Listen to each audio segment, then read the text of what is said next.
My name is Nora. I am 33 years old, and my father slapped me in the face at my own engagement dinner after my fiancé refused to leave me for my sister. My mother just laughed, sipping her martini, and said, "Let us see if he still loves you with a bruised face."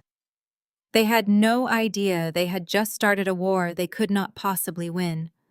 For too long, I had been the silent, obedient daughter, allowing them to trample my boundaries just to keep the peace. But that night, the peace shattered forever. Before I continue this story, let me know where you are watching from in the comments below. Hit like and subscribe if you have ever had to stand up to toxic family members who pushed you too far. The clinking of crystal glasses and soft jazz filled the private dining room of a high-end Chicago steakhouse. Owen and I had just announced our engagement to my family. I had spent $15,000 on this dinner, hoping for a single evening of harmony to celebrate our future. Instead, I watched my younger sister Sydney corner Owen by the mahogany bar while he was ordering drinks. Sydney was the golden child, 28, dressed in a designer gown our parents could no longer afford, but bought anyway to keep up appearances. She leaned into Owen's personal space, placing her hand flat against his chest. I could hear her voice carrying over the music. She told him I was boring, rigid, and completely wrong for his lifestyle.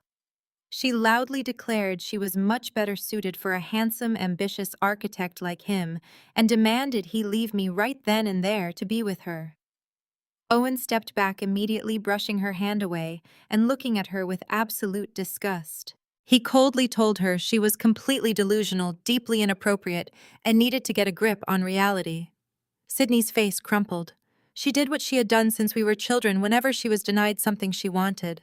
She burst into theatrical, wailing tears, ensuring every person in the restaurant turned to look at her. My father, William, stormed across the room, knocking over a chair in his haste. He did not ask Owen what happened. He did not ask Sydney why she was crying. He marched straight over to where I was standing and slapped me hard across the face without a single word of warning. The sharp crack echoed through the dining room, instantly silencing the remaining chatter. My cheek burned with a fierce heat, but the physical pain was absolutely nothing compared to the decades of cruel conditioning it represented. "You always ruin your sister's moments," he screamed, his face red with unearned fury. "Why cannot you just let her be happy for once in her life?" This was my entire life story playing out in public. Every time Sydney failed a class, crashed a car, or threw a massive tantrum, William and my mother Brenda always made it my fault. I was the family scapegoat, the quiet one expected to absorb every blow so Sydney could shine brightly. I looked over at Brenda. She was lounging in a velvet booth, swirling the olive in her martini. She let out a sharp, cruel laugh that cut through the silence. "Let us see if he still loves you with a bruised face," she sneered. She actually believed this would break my spirit. She viewed me as her personal punching bag, a convenient financial safety net she could abuse without consequence. My older brother Nathan and his husband Isaiah were standing near the entrance, their faces frozen in absolute shock. Isaiah, a brilliant African-American corporate attorney who had endured my parents' subtle racism and classism for years, immediately stepped forward to intervene, but Owen beat him to it. Owen stepped in front of me, his tall frame shielding me from William's raised hand. "Do not ever touch her again," Owen said, his voice dropping to a dangerous, icy whisper. "If you take one more step, I will have you arrested for assault." William puffed out his chest, trying to maintain his arrogant authority, but he faltered under Owen's unwavering stare. My father was used to men who cowered, men who played the country club game. He did not know how to handle a grounded, self-made man who saw right through his manufactured wealth. I stood up straight. I did not cry. I did not apologize. 30 years of accepting their abuse evaporated in that single stinging second. I wiped my cheek and caught the eye of the restaurant manager who was hovering nervously near the kitchen doors. "Excuse me," I called out, my voice clear and steady. The manager hurried over. "Yes, ma'am." I reached into my purse and pulled out the premium credit card I had placed on file to cover the entire evening. I am revoking my authorization for this event, I told him calmly.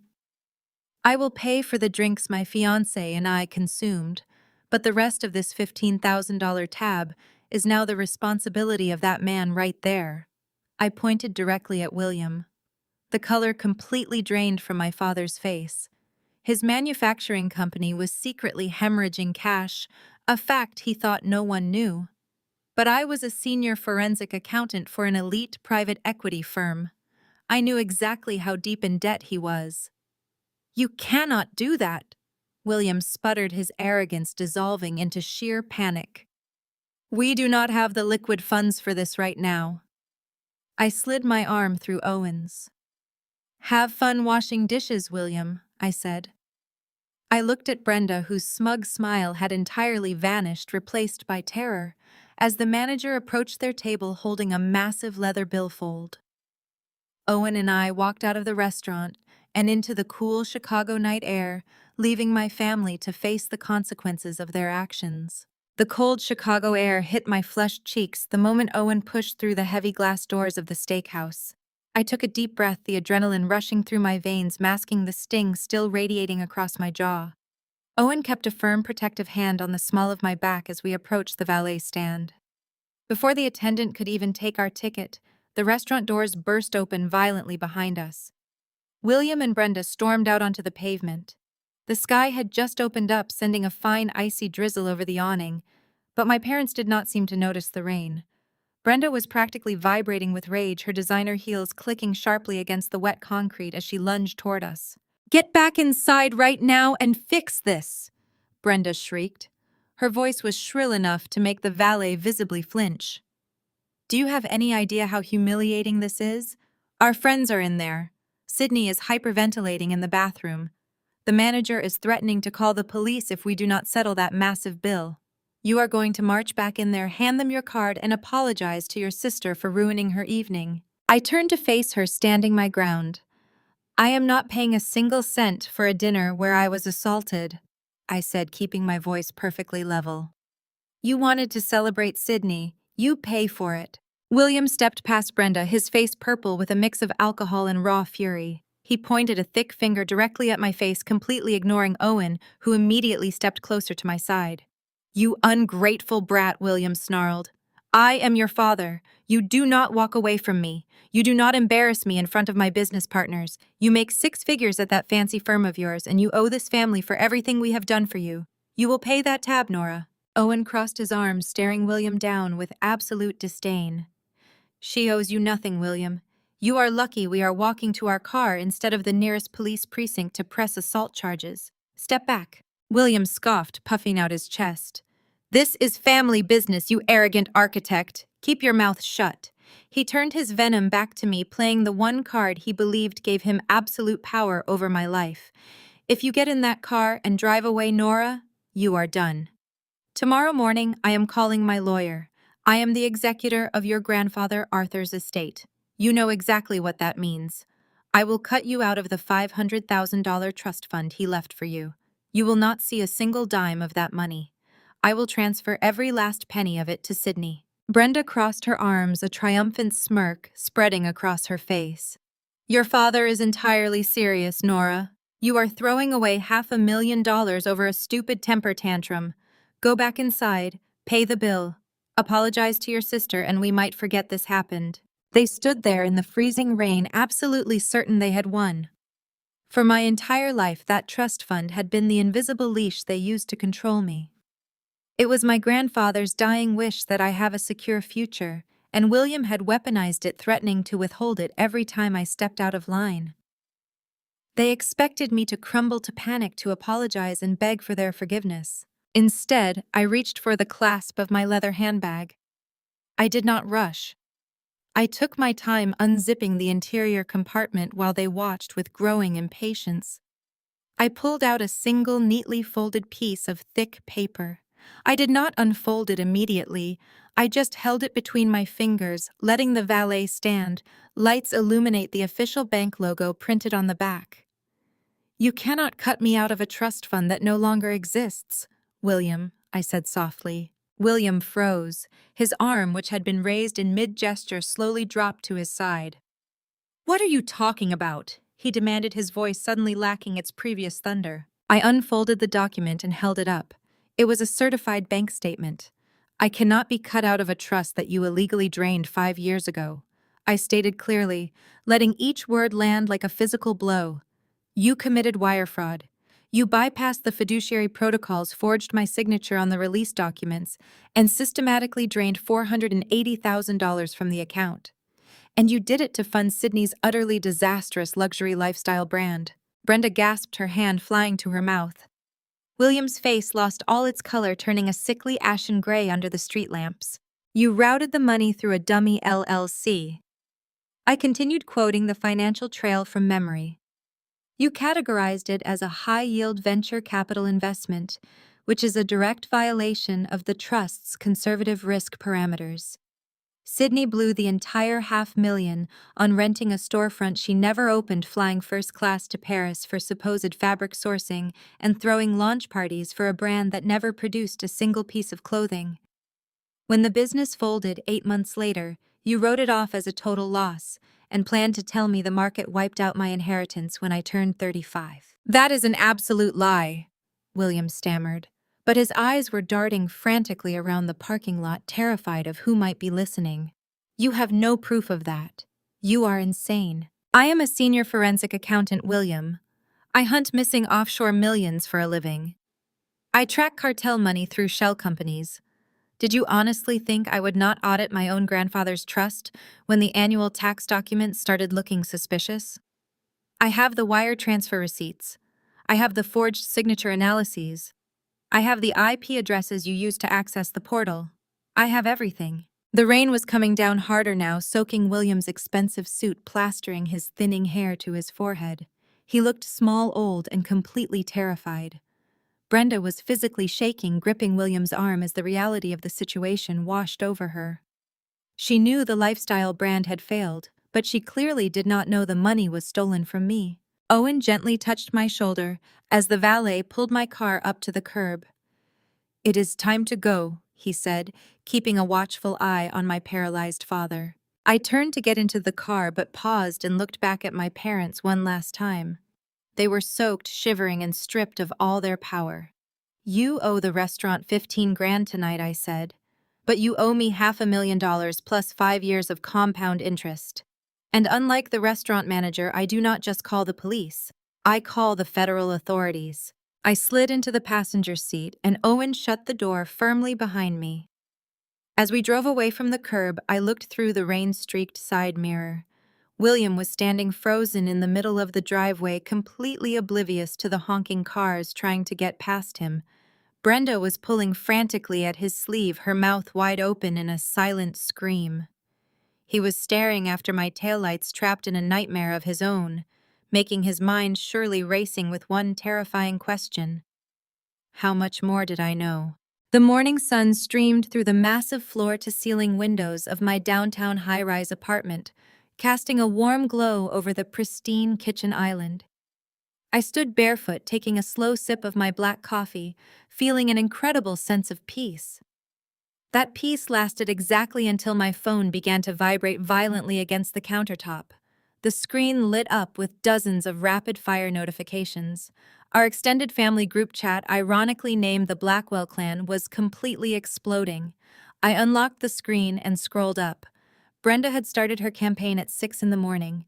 She had typed out massive blocks of text designed to control the narrative before I could even wake up.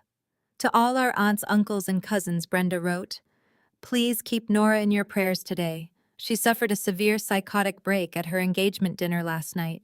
She was screaming, acting violently, and waving around fake bank documents she clearly forged from the internet.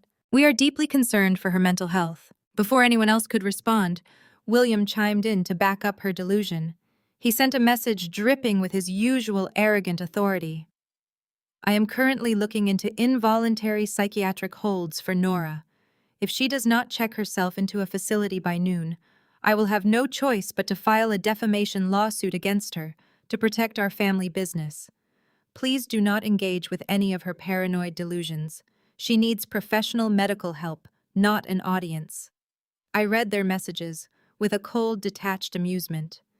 They were playing their classic greatest hits from my childhood. For 3 decades, anytime I spoke an inconvenient truth or pointed out Sydney's destructive behavior, my parents immediately labeled me crazy, unstable, or jealous. It was the perfect gaslighting technique to ensure the extended family never believed a word I said. Several naive aunts quickly replied with praying hands emojis and dramatic messages of faux concern. I set my coffee mug down and prepared to type my response, but I did not have to.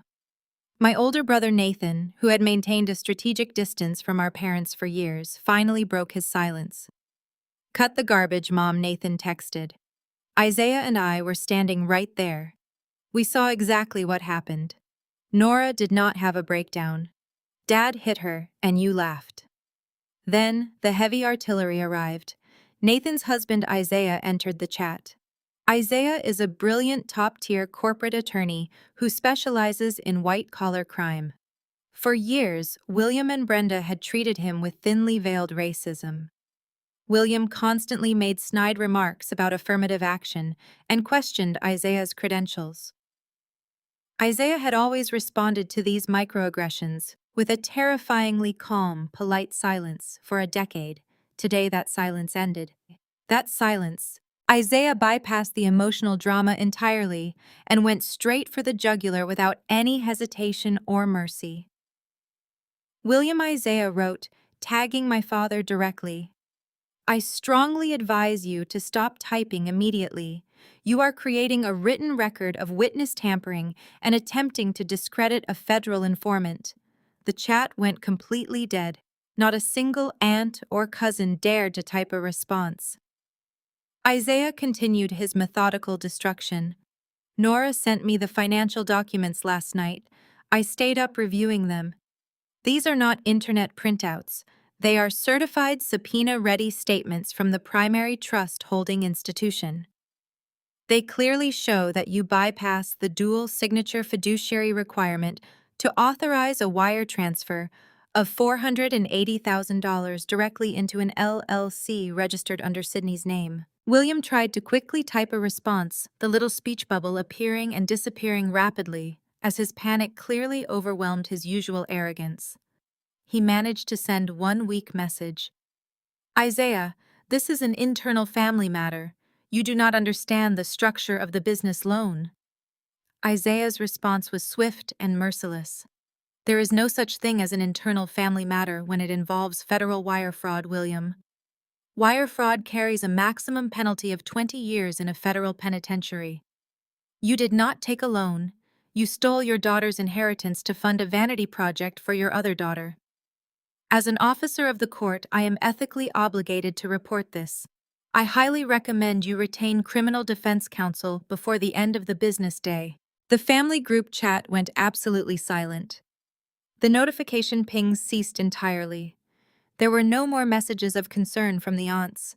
Brenda and William had been completely neutralized in front of the entire bloodline. They were exposed not just as abusers, but as common thieves facing prison time. I took another sip of my coffee, savoring the rich, dark roast. Then suddenly, a brand new notification popped up at the very top of my bright screen. It was a private text message from Sydney. I slowly opened the text message. Sydney was clearly losing her mind, realizing that her entire life of luxury, fully funded by my stolen money, was about to completely collapse right in front of her. She abandoned the sweet, innocent victim persona she had played so perfectly at the restaurant. Her true vicious nature poured through the text. "You miserable, vindictive loser, Sydney," typed in capital letters. "You are destroying our family because you are bitter that Mom and Dad actually love me. You think you have won because you got Isaiah to scare Dad. You have no idea what I am capable of. If you do not call off your dogs and tell everyone you made this whole thing up, I am going to ruin you. I will call his firm today and tell them he assaulted me at the restaurant last night. I will destroy his career and his reputation. I will make sure he never designs another building in this city. You better shut your mouth and fix this, or I am taking him down with me." I tapped the glass screen and replied with a single simple thumbs up emoji. I returned to the spreadsheet glowing on my monitor. The quiet hum of my private equity firm was a stark contrast to the digital circus my biological family was orchestrating. Sending that thumbs up emoji to Sydney was the most satisfying thing I had done all week. I knew it would drive her absolutely insane. Sydney needed a reaction to function. She needed screaming, crying, and begging to validate her twisted sense of superiority. My silence, coupled with Isaiah's undeniable legal threat, was a profound loss of control for her. I spent the next 2 hours cross-referencing the offshore shell accounts William had used to hide his manufacturing company's debt. I was preparing the final nail for his financial coffin when my private line rang. It was Owen. I picked up the phone. His voice was dangerously tight, a tone he only used when actively suppressing rage. "Nora, we have a massive problem," Owen said. "My mother just called me in a state of absolute hysterics. Sydney actually got a hold of her personal cell phone number." I stopped typing, leaning back in my leather chair. Sydney had gone straight for the jugular. Owen's parents, Eleanor and Arthur, were old-money Chicago elites. They were fiercely protective of their family name and strictly avoided public scandals. "Tell me exactly what my sister said to your mother," I replied, my voice perfectly steady. Owen let out a harsh breath. "Sydney spun a masterpiece of absolute fiction. She told my mother you are clinically insane and completely off your medication. She claimed you physically assaulted your father at the restaurant, screamed obscenities at the staff, and tried to extort them for $500,000 using forged bank documents you bought off the internet. Sydney warned my mother that you are a dangerous gold digger targeting my family's wealth and that you are planning to ruin my career if my parents do not pay you off." I let out a short, humorless laugh. It was a bold, desperate move. Sydney was trying to nuke my relationship and my reputation in one calculated strike, assuming Owen's conservative parents would immediately force him to break off the engagement to avoid a high society scandal. Before I could process the sheer audacity of Sydney's phone call, my office door swung open. My assistant Claire stepped inside looking incredibly uncomfortable. She was holding an iPad tightly against her chest.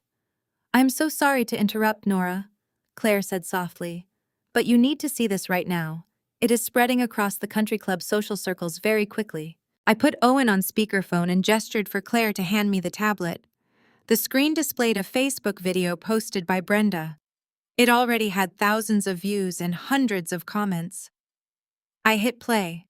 There was my mother sitting in her impeccably decorated sunroom wearing a tasteful beige cashmere sweater. She was weeping, dabbing her dry eyes with a tissue, playing the role of the heartbroken matriarch to absolute perfection. "To all our friends and extended family," Brenda said to the camera, her voice trembling with manufactured grief. "I am making this video with a shattered heart. Many of you have reached out regarding the terrible scene at the steakhouse last night. I need to ask for your prayers. Our estranged daughter Nora is suffering from a severe, unprovoked mental health crisis.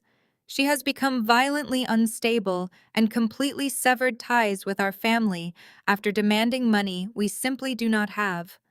We are terrified for her safety and the safety of those around her. Please respect our privacy as we navigate this dark chapter." I scrolled through the comments. The entire country club elite of Chicago was taking the bait, hook, line, and sinker. Wealthy socialites were leaving paragraphs of sympathy praising Brenda and condemning me as a toxic, ungrateful child. They were feeding Brenda's narcissism, validating the exact narrative she had spent 30 years building. My mother had weaponized her social network to paint me as a dangerous, unstable villain. "Did you see the video?" Owen asked through the speakerphone. "I just finished it," I replied, handing the iPad back to Claire. Claire quietly exited the office, closing the door behind her. "My mother is completely losing her mind," Owen said, his anger finally breaking through his measured tone. "Eleanor is demanding an emergency family meeting at their estate tonight. She wants us there at 7 sharp. Sydney sent her heavily edited screenshots of text messages, trying to prove you are threatening them. My father is threatening to get his legal team involved. Nora, I am not letting them do this to you.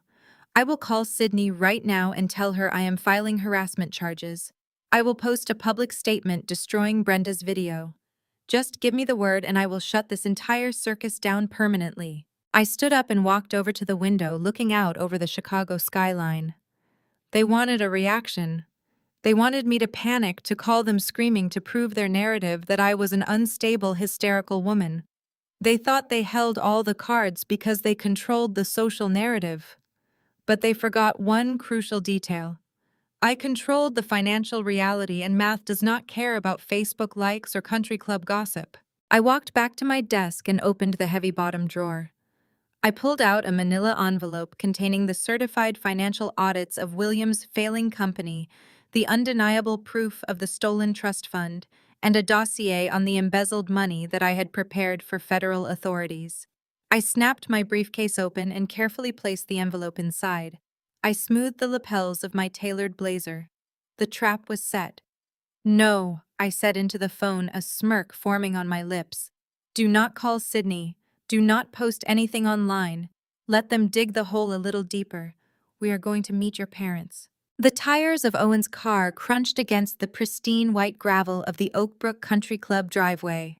The sprawling estate was a fortress of Chicago's old money elite, guarded by wrought iron gates and manicured golf courses. I stepped out of the passenger seat, smoothing my tailored blazer, my briefcase gripped firmly in my right hand. Owen walked beside me, his presence a comforting anchor, though I did not need steadying. I was perfectly calm. We bypassed the main clubhouse and were escorted directly to the private terrace. Arthur and Eleanor stood as we approached the table. Eleanor wore a tasteful string of pearls and a concerned expression. Her phone rested face up on the table, displaying Brenda's theatrical Facebook video. Arthur, a billionaire hedge fund manager whose quiet demeanor masked a notoriously ruthless business intellect, simply smiled warmly. Before Eleanor could utter a single word of greeting or voice her manufactured concerns, a shrill, hysterical voice shattered the refined quiet of the terrace. "Do not listen to a single word she says," Sydney shrieked from the grand entrance archway. I turned around to see my sister and mother pushing past a frantic waiter storming onto the patio. Sydney wore an outfit that screamed distressed victim, her mascara smudged for maximum dramatic effect. Brenda trailed right behind her, clutching a tissue to her chest, playing the exhausted, heartbroken matriarch to absolute perfection.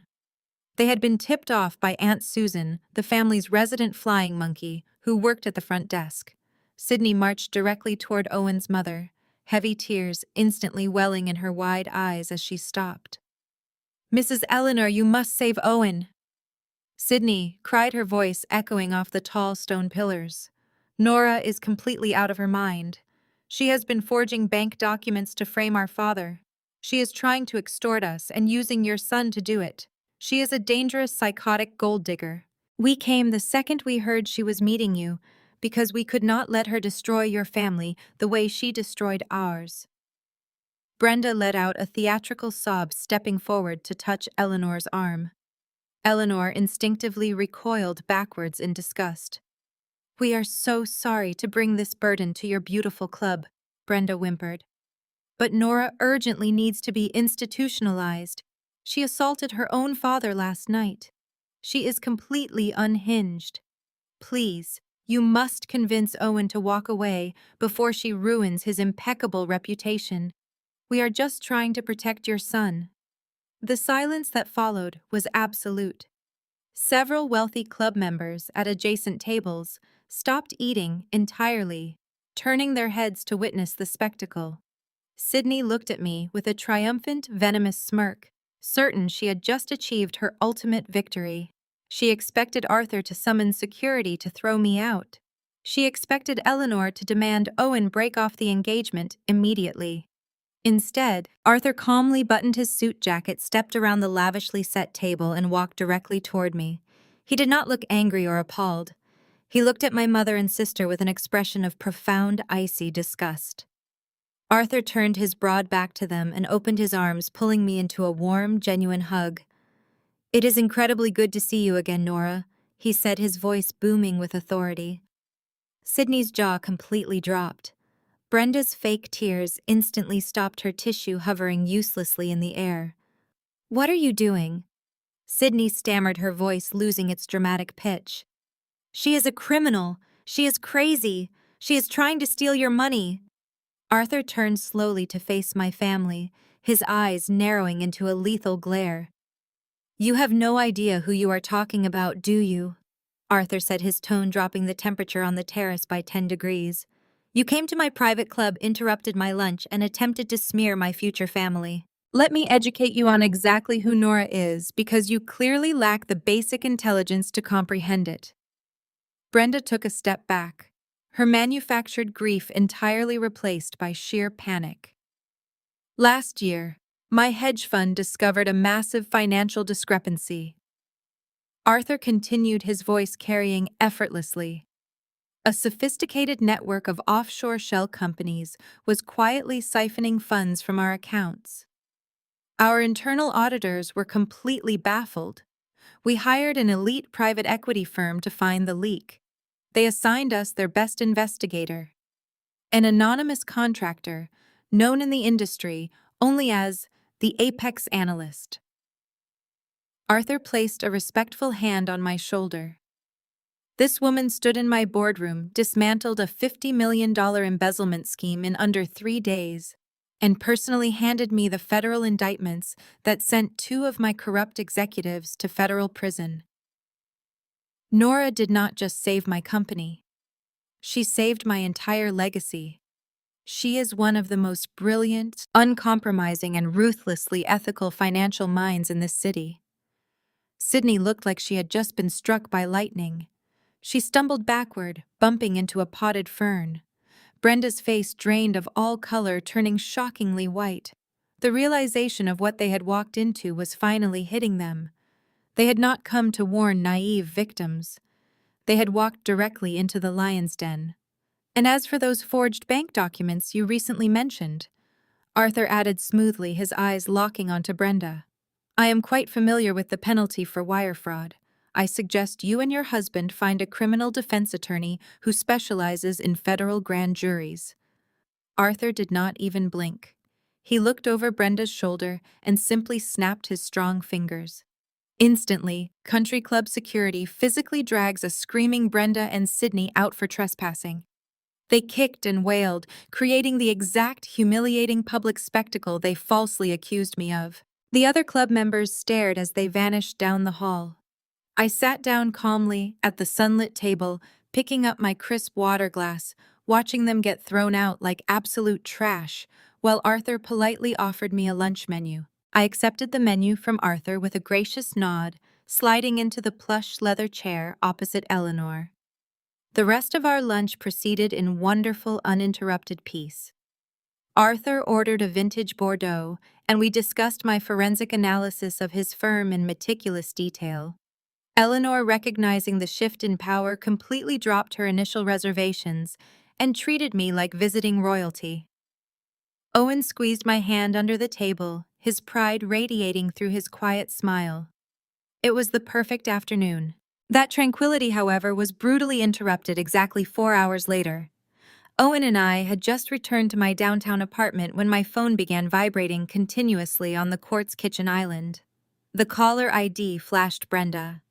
I let it ring 3 times before pressing the green accept button, putting her on speakerphone so Owen could hear every single word. "Nora, you need to get to Chicago, Memorial Hospital, right now." Brenda sobbed, her voice echoing off my kitchen walls. The background noise was filled with the chaotic beeping of medical monitors and the rushing of nurses. "Sydney is in the emergency room. She is having severe heart palpitations. Her chest is incredibly tight, and the doctors are running an EKG. She could be having a heart attack, Nora, and this is entirely your fault. Your vicious, unprovoked cruelty at the country club pushed your sister over the edge." I leaned against the counter, exchanging a knowing glance with Owen. "Is she admitted, or is she sitting in triage?" I asked, my tone completely devoid of sympathy. Brenda let out a dramatic, shuddering gasp. "How can you be so cold? She is in a bed right now. But that is not why I am calling. William just had his credit cards declined at the billing desk. They are demanding a $5,000 deposit for the emergency cardiac tests, and we do not have the liquid funds today. You put your sister in this hospital bed, Nora. You owe it to her to pay this bill immediately. Come down here and fix this before she suffers permanent heart damage. I ended the call without a single word of confirmation. I grabbed my keys and my leather briefcase, marching toward the front door. Owen grabbed his coat to follow me, but I gently pressed a hand to his chest. Stay here, I instructed him with a soft smile. I need to handle this particular delusion entirely on my own.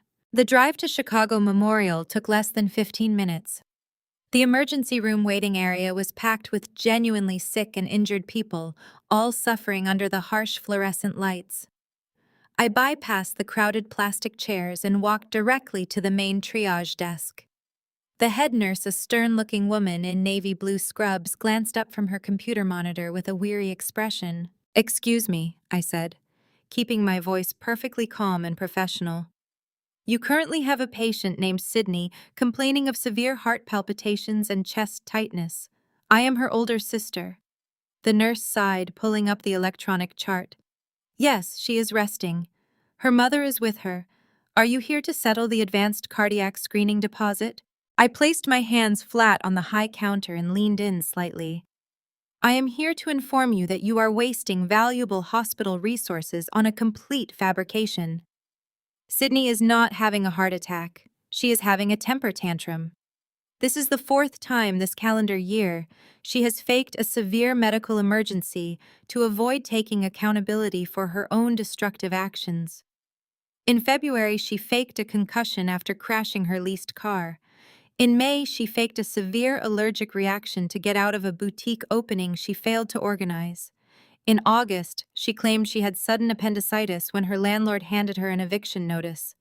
You can check your own network records. Her heart is absolutely fine. She just got publicly thrown out of a country club for trespassing and needs an excuse to be the victim." The triage nurse stopped typing. She stared at me, then looked back at her monitor, her eyes scanning the digital file. I watched the expression of the nurse shift from clinical concern to profound irritated realization. She clicked her mouse twice, validating my exact timeline. "Thank you for the context, madame," the nurse said, her voice dropping to a low, serious register. "We will adjust her priority status immediately and discharge her as soon as the standard liability checks are cleared." I nodded my thanks and turned away from the desk. I did not have to search long for my mother. Brenda was pacing furiously near the vending machines in the secondary waiting corridor. She was still wearing the same cashmere sweater from her tearful Facebook video, aggressively tapping her manicured nails against her phone screen. When she spotted me walking down the corridor, she immediately rushed forward, holding her hand out expectantly. Finally, Brenda hissed, grabbing my forearm tightly. "Go straight to the billing department. They are refusing to run any more tests until the deposit clears. Give them your premium card, and then you are going to go into that room and beg your sister for forgiveness." I calmly reached down and peeled her fingers off my arm one by one. "I am not paying a single dollar for the theatrical performance," I stated, stepping back to create a clear physical boundary. "I just spoke with the head triage nurse. They are officially downgrading her status and preparing her discharge papers. They know she is faking." The jaw of Brenda dropped. "You vindictive monster," she yelled. "We are family. You owe us." "You are right about owing money, Brenda," I said, dropping a thick folder on her lap. "That is a legal summons. The hospital is suing you for $40,000 in unpaid cosmetic procedures. My firm acquired this specific debt collection agency. I represent them now. Pay up today. Goodbye." I walked out of the sliding glass doors of Chicago Memorial Hospital, the crisp evening air instantly clearing the sterile scent of the emergency room from my lungs. Leaving Brenda clutching that summons was the perfect end to an incredibly satisfying day. The next morning, I arrived at my office building in the financial district, ready to finalize the acquisition of another distressed asset. The sun was reflecting brightly off the glass facades of the skyscrapers. I carried a fresh coffee in one hand and my briefcase in the other, mentally reviewing my morning schedule.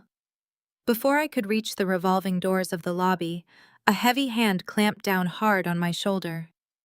I spun around instinctively, stepping back to assess the threat. It was William. My father looked absolutely terrible. His usually impeccable bespoke suit was rumpled, his tie hung loosely around his neck, and deep dark bags shadowed his eyes. He lacked the arrogant swagger he usually carried himself with. Standing right beside him was a short, sweaty man clutching a scuffed leather portfolio. The man had the distinct nervous energy of an attorney who operated out of strip malls and accepted payment in cash. "Nora, we need to talk right now," William demanded, stepping sideways to physically block my path to the entrance. "Move out of my way, William," I said, keeping my voice dangerously quiet and perfectly steady. "I have a board meeting in exactly 10 minutes, and you are currently trespassing on private corporate property." He ignored my warning, stepping even closer. "You owe me," he snarled, his breath smelling faintly of stale scotch and desperation. "Brenda called me in hysterics last night. You are ruthlessly attacking your own mother. You are attacking your sister. But you are not going to destroy me. My manufacturing business is experiencing a slight temporary cash flow issue. We are bleeding capital because of minor supply chain disruptions. The banks are being entirely unreasonable, freezing my operational accounts pending an audit. I need a bridge loan to keep the factory doors open, and you are going to help me secure it." The sweaty man beside him eagerly unzipped his portfolio, pulling out a thick stack of legal documents printed on cheap paper. "This is Mr. Vance," William continued, gesturing impatiently. "He has drawn up the necessary paperwork. You own your downtown condo outright. You are going to sign the deed over as collateral for this bridge loan. It is a mere formality. You will get the deed back the second the bank releases my frozen assets. Just sign the damn papers, Nora. Do your duty to this family for once in your miserable life." I stared at him, letting a cold, humorless smile form on my lips. The sheer audacity was staggering. For 30 years, William had treated me like an intellectual inferior. He had repeatedly dismissed my financial acumen, telling his country club friends that my career in private equity was a cute little hobby, while he praised my brother for managing a single retail franchise. Now his legacy was collapsing, his accounts were frozen, and he was cornering the daughter he despised, demanding she risk her own hard-earned real estate to save his sinking ship. "I am not signing a single page," I stated firmly, adjusting my grip on my briefcase. "I would not lend you $10 to buy a sandwich, let alone leverage my multi-million-dollar property to salvage a business you ran directly into the ground through sheer incompetence. Step aside before I call building security and have you physically removed from the plaza." William's face turned a violent shade of purple. He lunged forward, grabbing my upper arm with a painful, bruising grip. "You ungrateful little wretch," he spat, spit flying from his lips. "You will sign these papers right now, or I swear to God I will ruin you." Mr. Vance aggressively shoved the stack of papers and a cheap plastic pen directly toward my chest. "Take your hands off my client immediately." A sharp, commanding voice barked from the sidewalk behind William. Isaiah, my lead corporate attorney and closest ally, marched forward like a predatory shark scenting blood in the water. He was wearing his signature charcoal suit, his expression radiating absolute authority. Before William could even process the interruption, Isaiah forcefully swatted William's hand away from my arm. He then smoothly snatched the thick stack of documents straight out of the trembling hands of Mr. Vance. Isaiah flipped through the pages right there on the busy concrete sidewalk, his keen eyes scanning the dense legal jargon with practiced, terrifying speed. The morning commuters flowed around us, oblivious to the high-stakes corporate warfare unfolding on the pavement. I watched William shift nervously, suddenly looking very small and incredibly vulnerable under Isaiah's intense scrutiny. Isaiah let out a loud, mocking laugh that echoed across the plaza. He snapped the document shut and shoved it hard against William's chest. "This is not a standard bridge loan," Isaiah declared, his voice dripping with absolute contempt. "You buried a transfer of liability clause on page 14. If Nora signs this, she is not just putting up her condo as collateral. She would be assuming full personal legal responsibility for your massive pre-existing IRS tax liens. You are trying to make her the primary target for federal tax evasion." William opened his mouth, stammering uselessly, completely caught in his malicious trap. Isaiah then turned his lethal focus onto the trembling Mr. Vance. Drafting fraudulent financial instruments to entrap an unwitting party is a severe felony, counselor. I am calling the State Bar Association and the district attorney right now. You are going to lose your license, and then you are going to federal prison. The shady lawyer physically panicked. He dropped his portfolio, spun around, and sprinted blindly down the street, abandoning William immediately outside my corporate tower. William was left totally exposed, facing his impending ruin, absolutely and utterly alone. I left William on this concrete and walked through the revolving glass doors of my corporate tower. Isaiah matched my stride, his charcoal suit immaculate, as we headed toward the private executive elevators. He did not say a word about the pathetic display we had just witnessed. We stepped into the elevator and rode up to the 42nd floor in comfortable silence. I walked into my boardroom on time.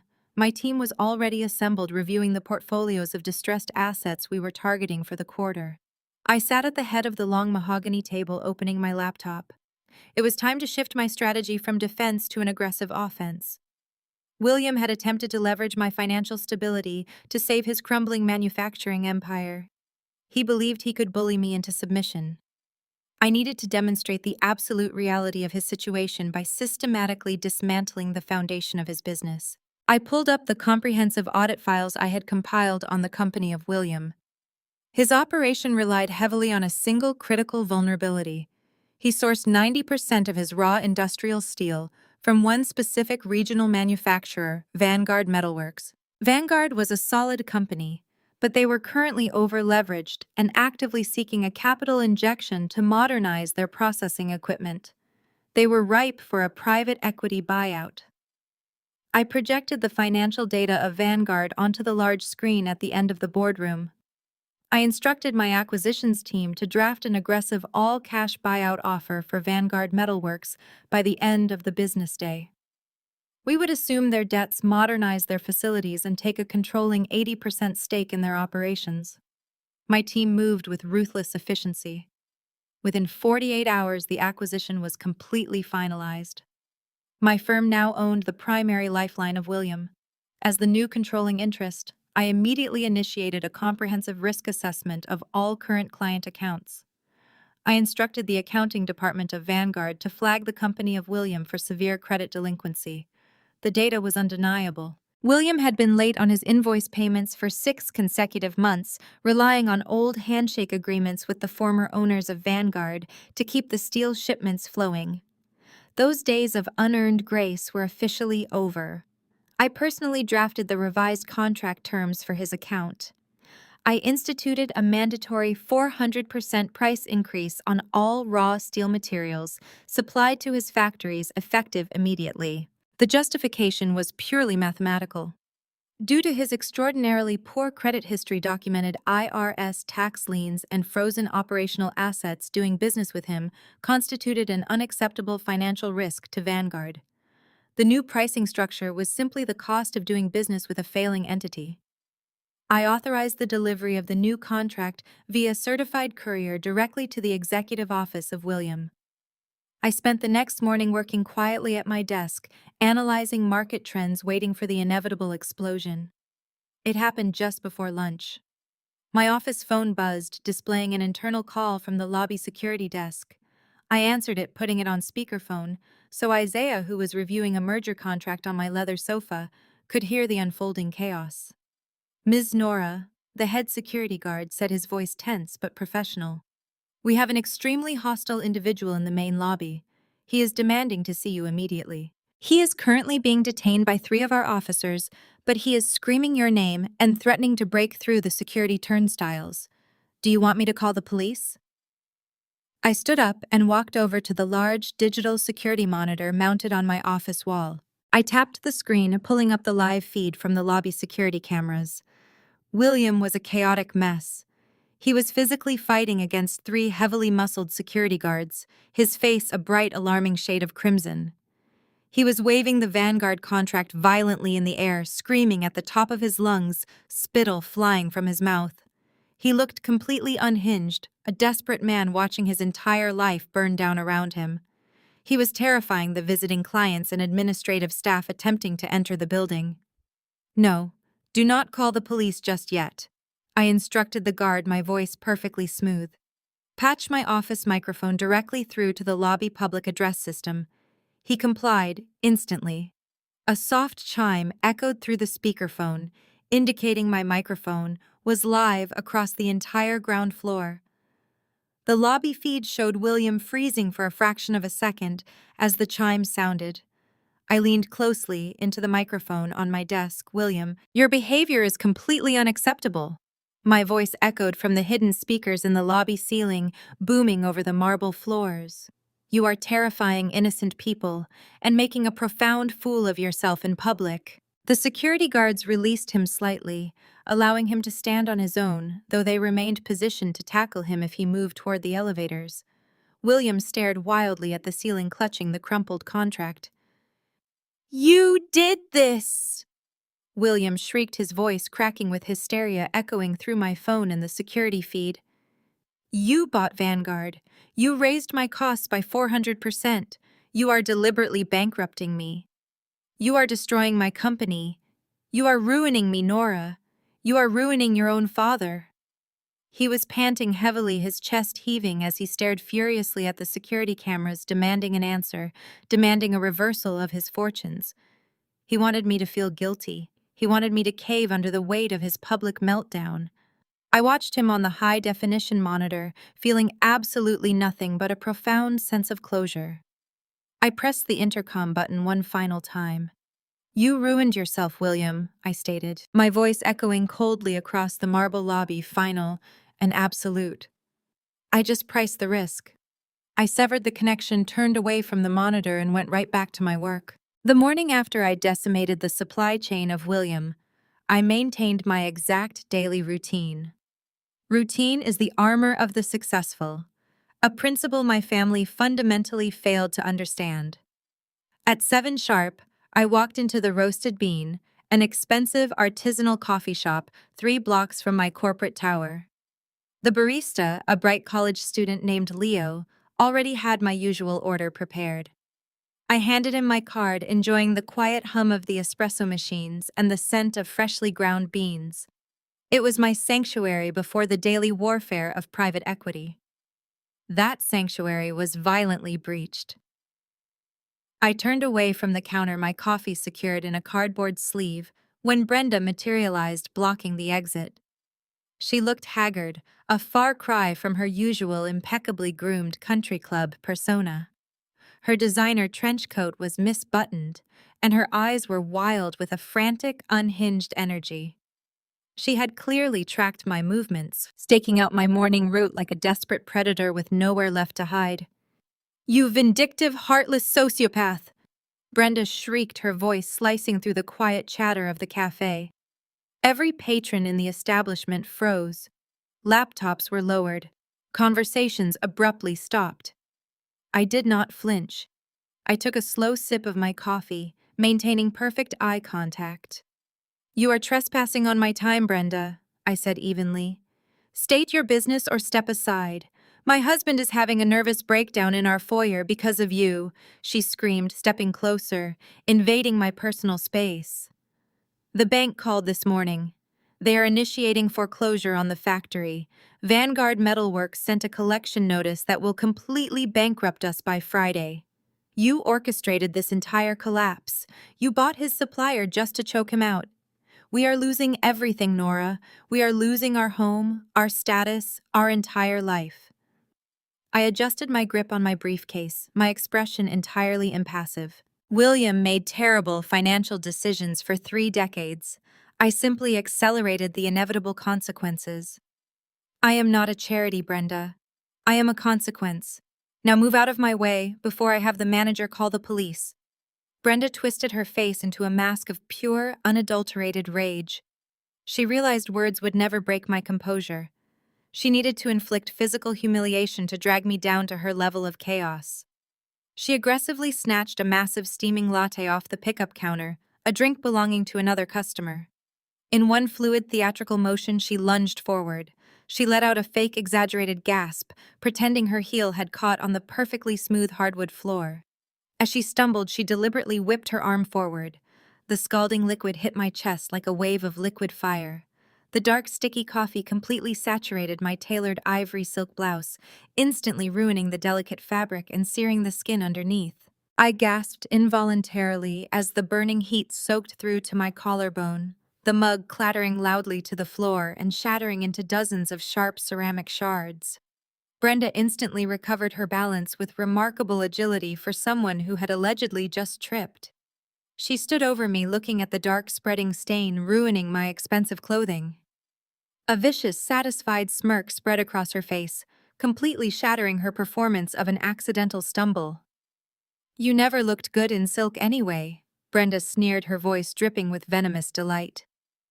I looked down at the ruined blouse, the sharp sting of the burns radiating across my skin, and felt a rush of vivid, bitter memories. This was her signature move. Every time I had ever achieved something, every time I had possessed something beautiful, Brenda found a way to destroy it while claiming it was an accident. When I was 16, she accidentally spilled bleach on my prom dress hours before the dance. When I graduated high school, she accidentally backed her car over my packed luggage, crushing my laptop. When I bought my first tailored suit for a major interview, she accidentally washed it with a red dye packet, turning it a hideous pink. She had spent my entire life destroying my belongings to keep me feeling small, unpolished, and inferior to Sydney. "You did that on purpose," a young voice announced loudly from the corner table. Both Brenda and I turned our heads. A teenage girl with bright purple hair was sitting in a booth, her smartphone held up high, the camera lens pointed directly at us. The teenager stood up, her expression a mix of shock and defiant confidence. "I was recording a video for my channel," the girl said, her voice carrying clearly across the silent coffee shop. "I caught the whole thing." "You literally stopped, adjusted your grip on the cup, looked right at her chest, and threw it. You did not trip at all." Brenda paled, her smirk vanishing instantly. She pointed a shaking finger at the teenager. "Delete that right now," she commanded, stepping toward the booth. "You have no right to record me. I demand you delete that footage immediately." The teenager simply tapped her screen, a triumphant smile lighting up her face. "Too late, lady," she replied. "I just hit publish. It is already live on the internet and I have 10,000 followers. You are going viral for assaulting someone in a coffee shop." Brenda froze, the reality of the digital age crashing down on her outdated tactics. She had always relied on isolated incidents operating in the shadows where her word was taken over mine. Now her deliberate, malicious attack was immortalized in high definition and broadcasting to the entire world. I pulled a handkerchief from my briefcase, calmly dabbing at the scalding liquid on my chest, hiding the pain with practiced ease. I looked at Brenda, whose eyes were darting frantically around the cafe, realizing that several other patrons had now pulled out their phones as well. I stepped forward, closing the distance, until I was inches from her face. "You always were sloppy, Brenda," I whispered coldly. I sat at my desk watching my laptop as the digital ashes of Sydney's livestream fluttered across the internet. The frozen video frame showed her manicured hand holding a black titanium credit card. Right across the bottom, embossed in unmistakable silver lettering, was my name. Nora Elise Vance. Before I could process this stupidity, my private phone vibrated. The caller ID flashed Marcus, the head of my wealth management and fraud division. I picked up the device. "We have a massive security breach," Marcus stated. "The card your sister just flashed to 5 million people is tied to a hidden account. We just ran a deep sweep of your credit history. 5 years ago, someone used your social security number, exact date of birth, and tax identification code to open a $40,000 line of credit. The mailing address was a private offshore box registered strictly under Sydney." The revelation hit me like a physical strike. 5 years ago, I was working 90-hour weeks to secure the initial seed capital for my private equity firm. I vividly remembered sitting in a sterile bank office, being told my interest rates would be absolutely exorbitant due to a sudden catastrophic dip in my credit score. I fought tooth and nail to overcome that financial hurdle, believing it was a simple bureaucratic error. It was not an error. It was Sydney. She had maliciously stolen my identity to fund her manufactured reality. How much of the available credit is utilized? I asked, my voice dropping to a glacial whisper. Marcus typed rapidly. The account is completely maxed out.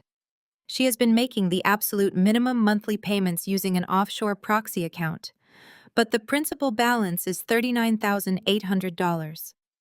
Since she exposed the card number on a public broadcast, the fraud algorithms automatically flagged it.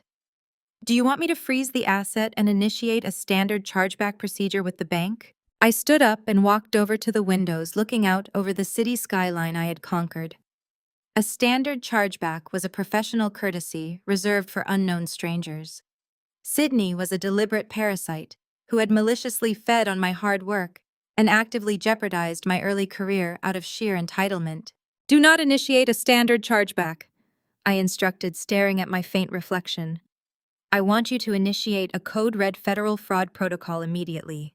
Lock the card, flag it as stolen property, then automatically forward the entire dossier, including the time-stamped video evidence of her holding the physical card, directly to the Federal Bureau of Investigation and the Financial Crimes Division. Identity theft exceeding $10,000 crosses federal lines. She committed a felony. Let the federal authorities handle it. I heard Marcus tap his keyboard with clinical precision. The federal fraud report is submitted, he confirmed. The card is officially flagged as stolen property. Anyone attempting to process a transaction with it will trigger an immediate law enforcement dispatch protocol directly to their retail location. I ended the call and took a sip of my coffee. Sydney was about to experience the absolute destruction of her carefully curated world, and I was going to watch it happen from the luxurious comfort of my executive suite. Across town, completely oblivious to the federal trap snapping shut around her, Sydney was desperately trying to self-soothe. The disastrous livestream had sent her into a spiraling panic, and her only coping mechanism had always been spending money she did not earn. She marched aggressively into a high-end designer boutique on the luxury avenue, her oversized designer sunglasses completely failing to hide her red, puffy eyes.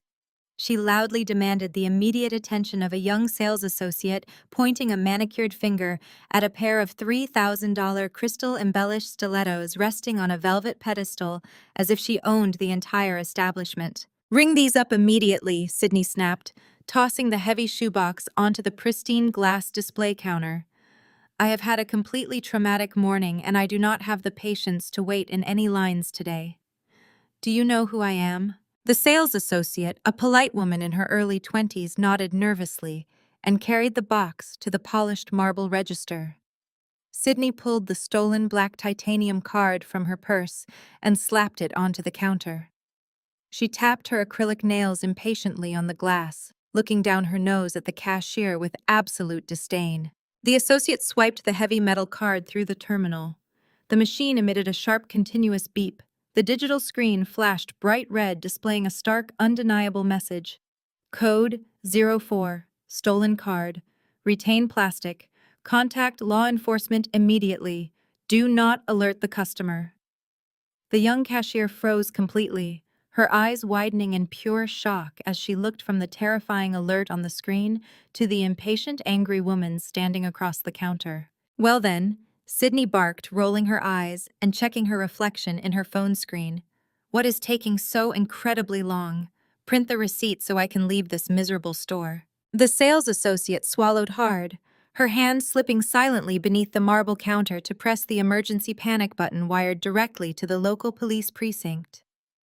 "I am so sorry, madam," the cashier said, her voice shaking slightly as she discreetly slid the black card into a secure drop box beneath the register.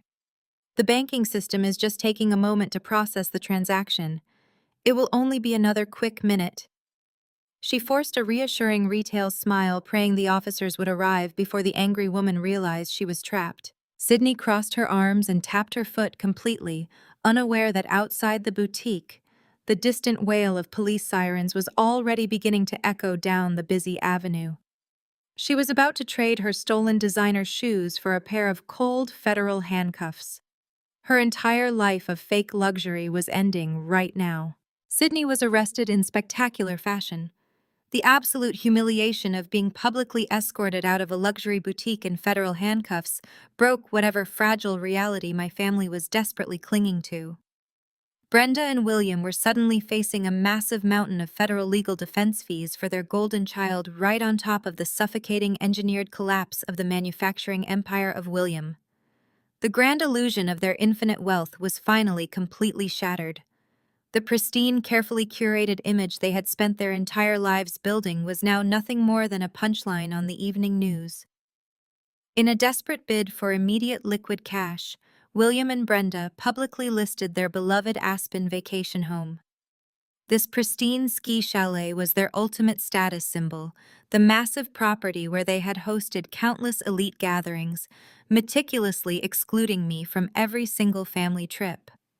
To save face with their country club peers, Brenda posted a lengthy, agonizingly fake social media update. She falsely claimed they were simply downsizing to embrace a more minimalist, spiritually grounded lifestyle. The sheer hypocrisy of her sudden pivot to minimalism, just days after crying over a ruined luxury reputation, was absolutely staggering to witness. I received an urgent, demanding email from the executive assistant of William requesting a formal meeting at a neutral location. I immediately chose the private dining room of my personal country club, the exact establishment that had permanently revoked the membership of Brenda following her viral coffee shop assault. Arriving on my home turf surrounded by loyal staff who answered directly to me set the perfect psychological stage for their final reckoning.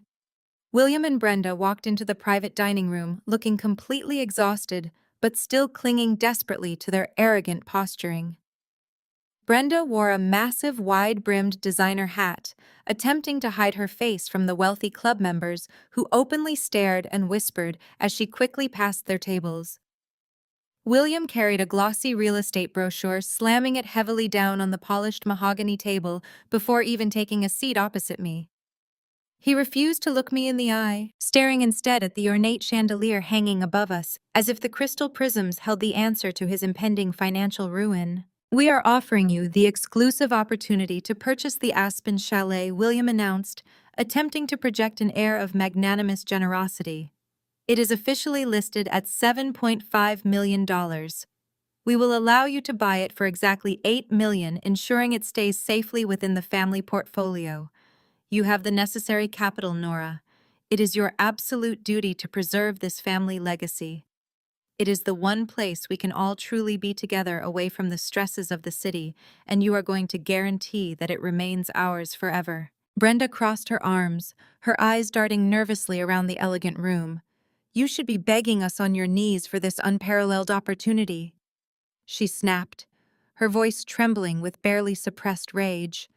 "You never truly appreciated the mountains anyway, preferring to sit in your cramped dorm room studying while we skied. We are generously giving you a chance to finally elevate your social standing. Sydney desperately needs the best defense attorneys in the entire country to fight your vicious fabricated federal fraud charges. You are going to buy this incredible house and you are going to wire the funds today." I looked down at the glossy brochure resting on the table. The front cover proudly showcased the massive timber frame and floor-to-ceiling glass windows overlooking the snowy mountain peaks. It was the exact same massive house where 15 years ago they had conveniently forgotten to book my plane ticket, intentionally leaving me entirely alone in a cold house on Christmas Eve, while they jetted off for a week of extreme luxury. They had clearly told me I was too socially awkward to fit in with the elite families they were entertaining. I leaned back comfortably in my plush leather chair, taking a slow sip of my sparkling water. "Your collective delusion is truly a medical marvel," I stated evenly, meeting the furious gaze of my father. Sydney blatantly committed federal identity theft. She maliciously forged federal documents and stole $40,000 using my exact social security number.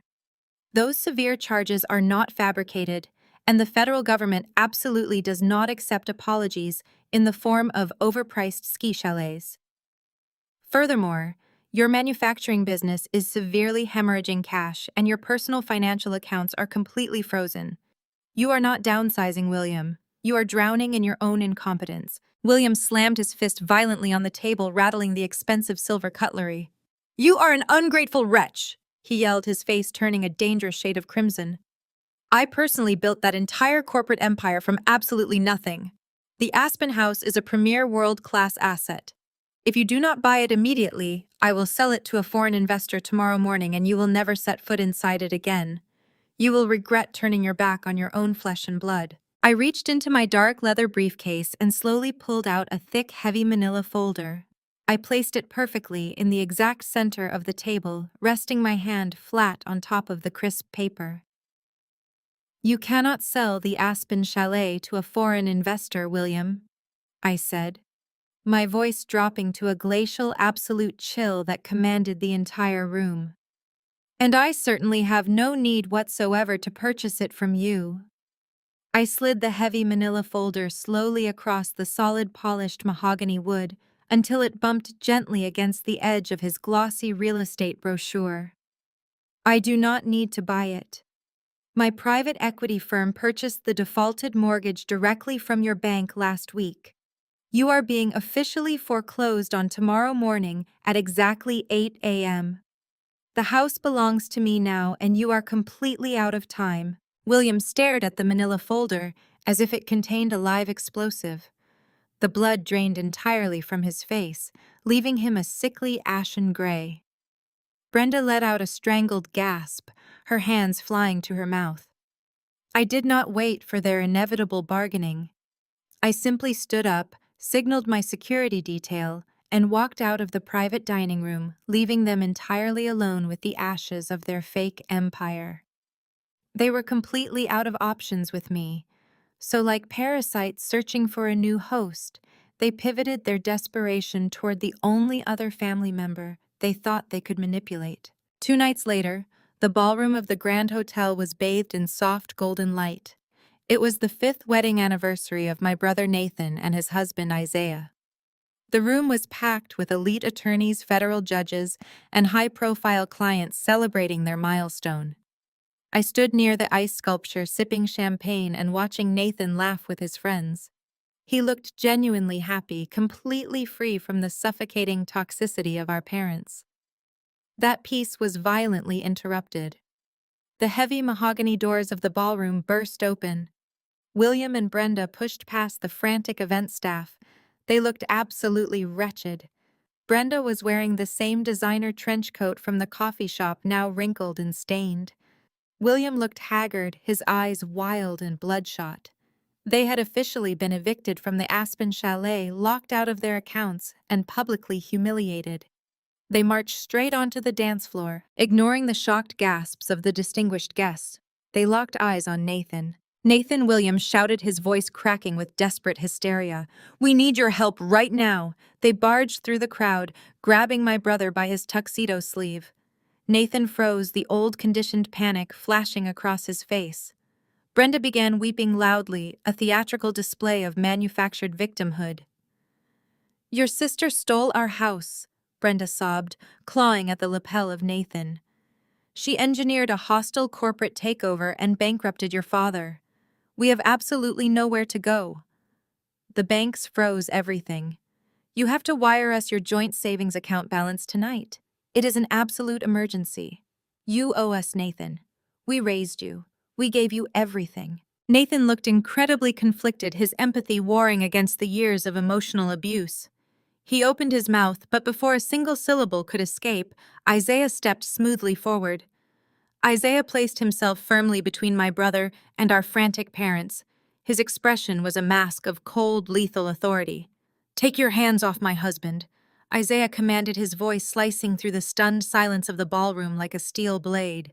William scoffed, puffing out his chest in a pathetic attempt to assert dominance. "Stay out of this, Isaiah. This is a private family matter. We are talking to our son. You are not a part of this family." Isaiah did not flinch. He leaned forward, his gaze boring directly into the eyes of William. "I am his family," Isaiah stated with absolute unwavering conviction. "You are simply the biological donors who spent the last 10 years making him feel entirely worthless. You want to talk about family matters, William? Let us talk about family. Let us talk about how you refused to attend our wedding because you explicitly stated you could not support this alternate lifestyle choice in front of your wealthy corporate investors. Let us talk about the Thanksgiving dinner 3 years ago, where you made a disgustingly racist joke about my heritage and then told Nathan he was being overly sensitive when he demanded an apology. You have spent a decade actively disrespecting our marriage, mocking my race, and treating your own son like a defective product simply because he did not fit into your rigid, bigoted country club mold. Brenda gasped, looking frantically around the ballroom at the federal judges and elite lawyers who were hanging on to every single word. "How dare you air our private conversations in public?" Brenda shrieked. "We are his parents. You are financial parasites," Isaiah corrected, his voice echoing loudly. "You cut Nathan completely out of your will 5 years ago because he married me. You explicitly told him he would never see a single dime of the family fortune unless he divorced me and sought counseling. And now, because your glorious manufacturing empire has collapsed under the weight of your own sheer incompetence, you have the absolute audacity to crash our wedding anniversary and demand the money we earned together. You do not view Nathan as a son. You view him as an emergency cash machine. The bank of Nathan is permanently closed." William turned purple with rage. He lunged forward, raising his fist. "I will ruin you both," he screamed. Isaiah smoothly reached into the inner pocket of his tailored tuxedo jacket. He withdrew a thick, legally binding document folded perfectly into thirds. He snapped the paper open and held it directly in front of the furious face of William. "You are not going to ruin anyone, William," Isaiah said, his tone dropping to a dangerous whisper. "You are going to turn around and walk out those doors. I am a senior partner at the most ruthless corporate law firm in this city. Yesterday afternoon, I filed a comprehensive petition for a permanent restraining order on behalf of my husband. A judge approved it this morning. You are currently in direct violation of a federal court mandate simply by standing within 50 feet of Nathan." As if perfectly cued by the universe, heavy footsteps echoed from the lobby. 4 uniformed police officers strode purposefully into the elegant ballroom. They marched directly onto the dance floor, flanking William and Brenda. The crowd parted silently. William stared at the officers, his jaw trembling. Brenda let out a sharp, terrified wail, suddenly realizing the horrific reality of their situation. The absolute elite of their social circle were watching them being detained. "Officers," Isaiah said, adjusting his cuffs. "These 2 individuals are trespassing and violating a direct court order. Please escort them out, now." The morning after my parents were publicly hauled out of the anniversary gala by law enforcement, the spectacular collapse of my family continued to accelerate. Sydney was out on federal bail, wearing a mandatory ankle monitor and rapidly running out of time. Her offshore accounts were entirely frozen, her stolen credit cards were securely locked in an evidence locker, and her elite defense attorney had explicitly demanded a massive non-refundable $100,000 retainer by Friday morning. Facing a minimum of 10 years in a federal penitentiary for aggravated identity theft, Sydney reverted to her oldest, most parasitic survival tactic. She needed a wealthy, unsuspecting savior to manipulate. She desperately needed liquid cash to maintain her crumbling facade of innocence. She dressed in her only remaining tailored outfit, applied a fresh coat of expensive lipstick, and positioned herself in the ultra-exclusive cocktail lounge of the St. Regis Hotel, a notorious hunting ground for the financial elite. She ordered a single sparkling water, nursing the glass for 3 agonizing hours, while scanning the luxurious room like a starving predator cornered in a steel cage. Her ultimate target walked through the revolving brass doors at exactly 6 o'clock. Julian Thorne. He was the brilliant, notoriously reclusive chief executive officer of a massive artificial intelligence conglomerate. His net worth hovered around $4 billion, and he possessed a fierce reputation for ruthlessly guarding his personal privacy from the media. Sydney saw a walking, breathing bank vault. She quickly unbuttoned the top 2 buttons of her silk blouse, adjusted her posture to maximize her physical appeal, and deliberately intercepted his path near the private VIP elevators. She orchestrated a spectacular, highly theatrical collision. She intentionally twisted her heel, crying out in fake distress, and crashed heavily against his chest. She grabbed his dark suit lapels, ensuring her strong perfume and bright makeup transferred directly onto his pristine white collar. It was a terribly pathetic, incredibly desperate, and utterly transparent maneuver designed to force an immediate interaction with a man who could effortlessly solve all her pressing financial problems. Julian stabilized her with a polite, practiced distance, gently peeling her manicured hands off his custom jacket. Sydney immediately launched into her rehearsed performance. She pressed herself closer, whispering frantic manufactured panic directly into his ear. She claimed she was currently being stalked by aggressive, ruthless paparazzi who were lurking right outside the glass doors. She spun a rapid, hysterical web of malicious lies.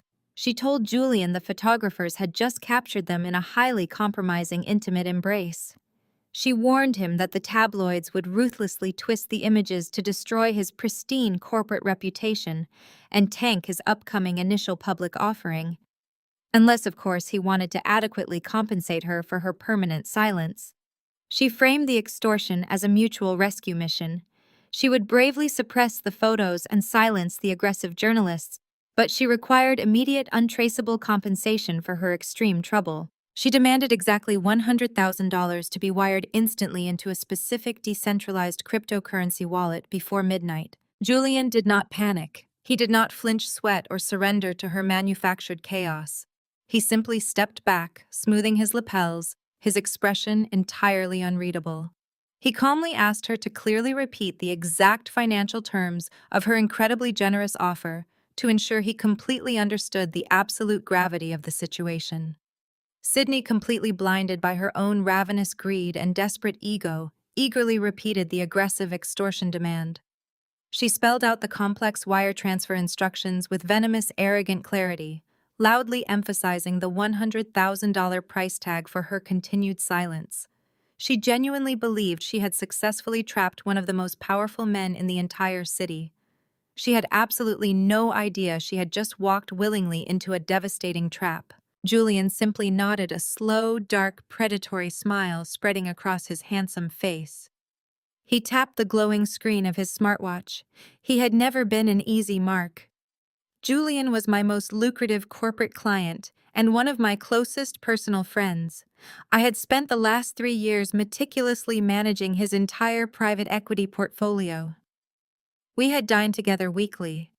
I had warned him extensively about the toxic, parasitic nature of my sister. He recognized her the absolute second she stumbled into his chest in the hotel lobby.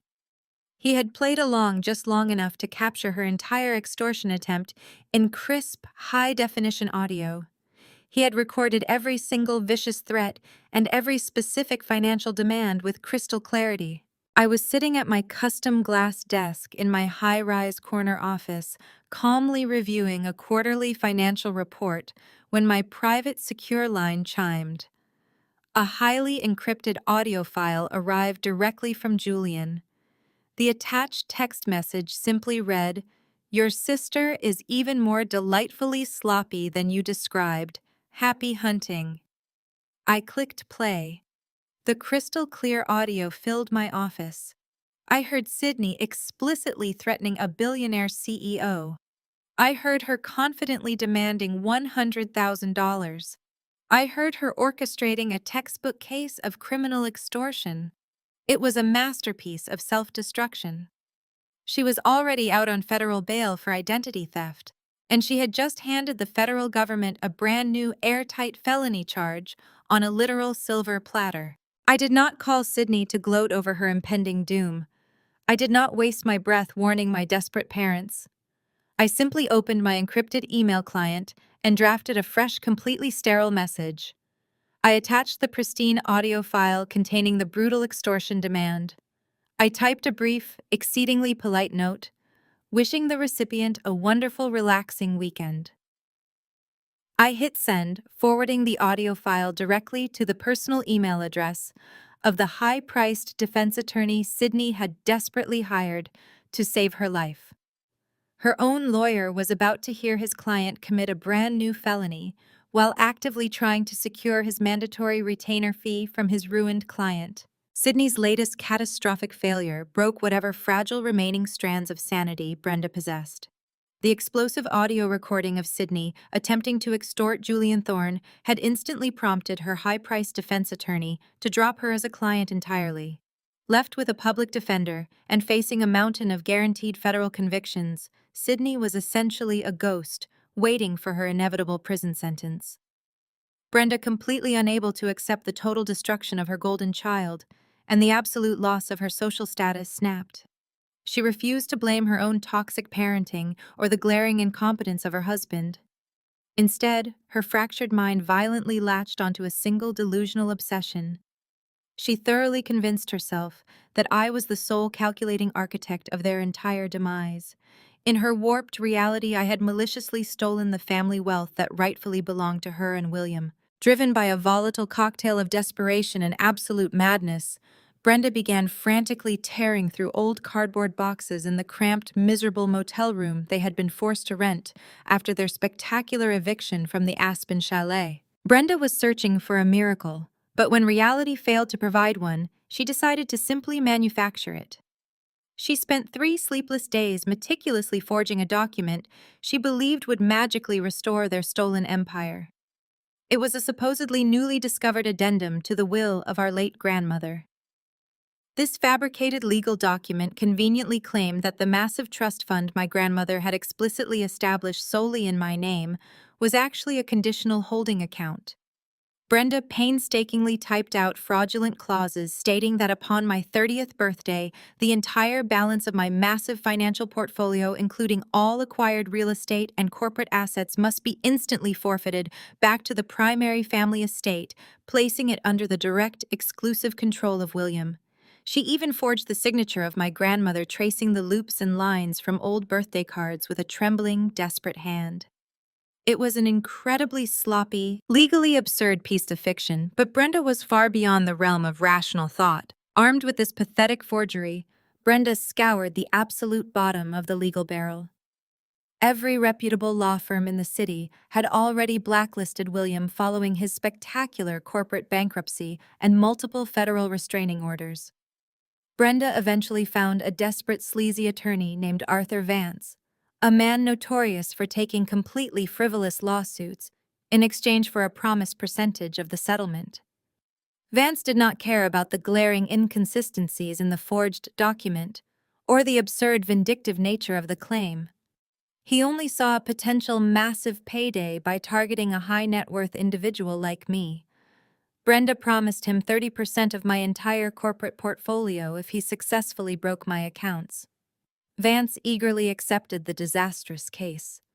He immediately drafted an aggressive, highly inflammatory legal petition demanding an emergency court injunction to completely freeze all my personal and corporate bank accounts, falsely claiming I was actively attempting to flee the country with stolen family assets. Vance timed his malicious legal strike perfectly. My wedding to my fiancé David was exactly 3 weeks away. Brenda knew the exact dates of the vendor payments, the catering deadlines, and the final venue deposits.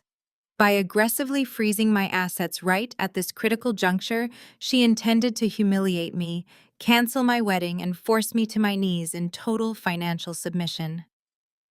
Vance marched into a local county courthouse, completely bypassing the federal courts that had previously dealt with our family, and presented the forged addendum to a newly appointed, highly inexperienced judge.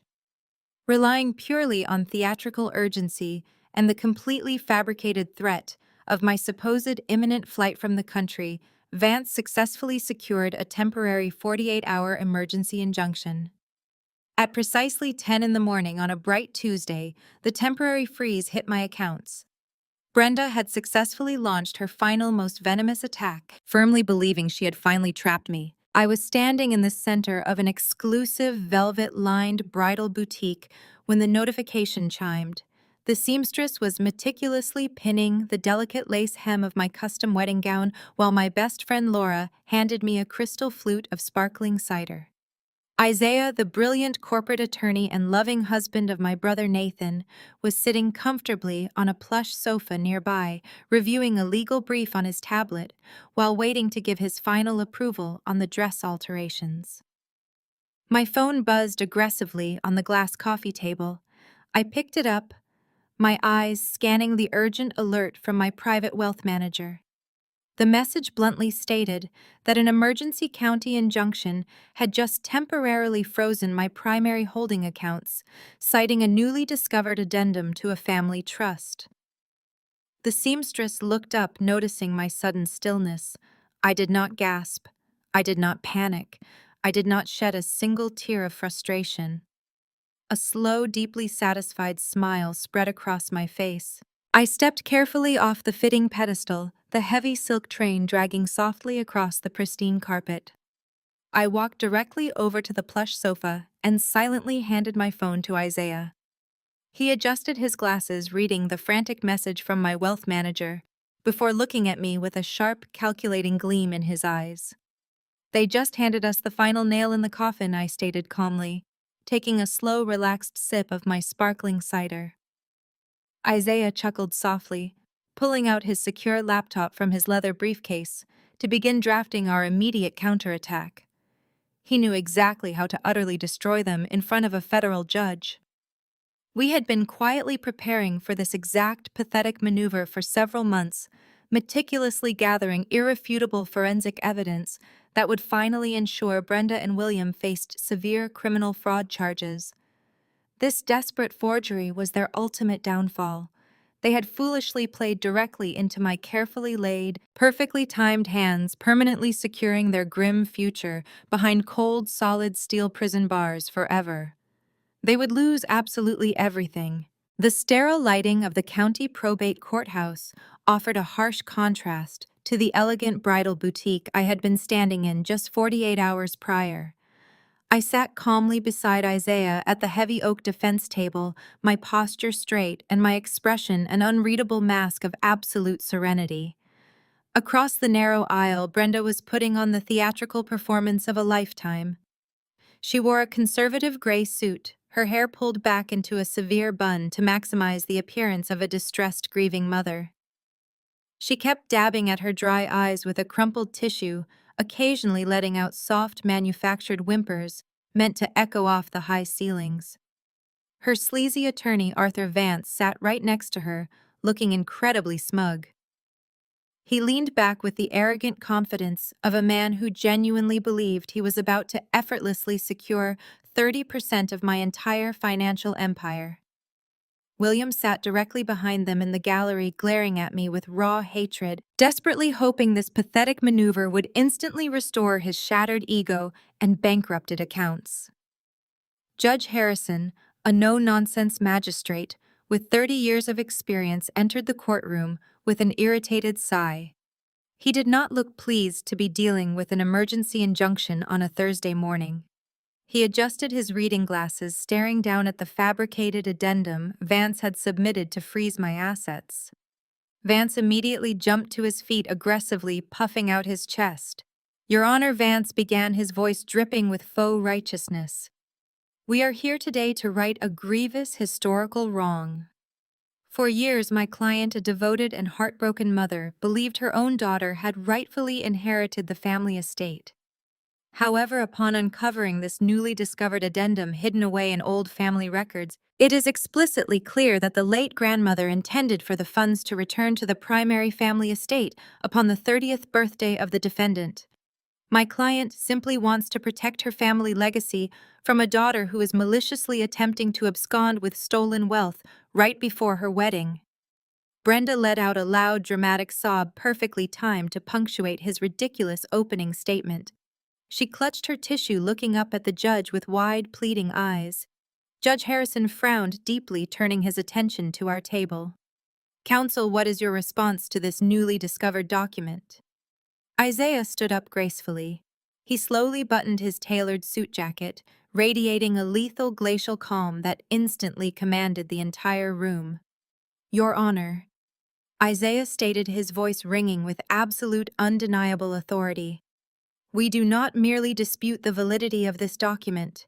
We categorically assert that it is a malicious, criminal forgery engineered by a desperate woman attempting to extort her daughter. To demonstrate this fact with absolute certainty, the defense calls Mr. David Sterling to the stand." Vance scoffed loudly, attempting to quickly dismiss the bold move, but the judge motioned for the expert witness to proceed. David Sterling, a distinguished man in his late 50s wearing a crisp tweed jacket, walked confidently to the witness stand and was sworn in. Isaiah approached the wooden podium. Mr. Sterling, could you please state your specific occupation for the official record? I am the Chief Executive Officer and Head of Manufacturing for Sterling Paper Mills. He answered clearly.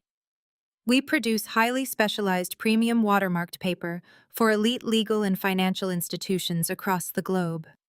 Isaiah picked up the original copy of the forged addendum of Brenda slipped inside a clear plastic evidence sleeve and handed it directly to the bailiff, who passed it to Mr. Sterling. Isaiah then asked Mr. Sterling, I ask you to carefully examine the physical paper of this document. Can you identify the manufacturer? Sterling held the document up toward the overhead fluorescent light, examining the faint embedded watermark, visible only when illuminated directly from behind. Yes, he stated with absolute certainty. This is our proprietary Sterling archival cotton blend. The watermark clearly displays our corporate seal. Isaiah paced slowly back to our defense table. And Mr. Sterling, could you please tell the court when exactly this specific batch of proprietary archival paper was manufactured and released for commercial distribution? Brenda suddenly stopped dabbing her eyes. Her entire body went incredibly rigid. Vance shifted uncomfortably in his chair, a sudden look of genuine panic flashing across his arrogant face as he realized they had never considered the physical composition of the paper itself. Sterling did not hesitate for a single second. Our corporate watermarks are dynamically encoded with microscopic production year identifiers to prevent corporate fraud, he explained meticulously. The specific security watermark embedded in this exact sheet of paper proves unequivocally that it was manufactured and distributed in January of 2024. Isaiah turned slowly, locking eyes with Brenda. Her face had drained of all color, matching the sickly pale shade of her husband sitting in the gallery.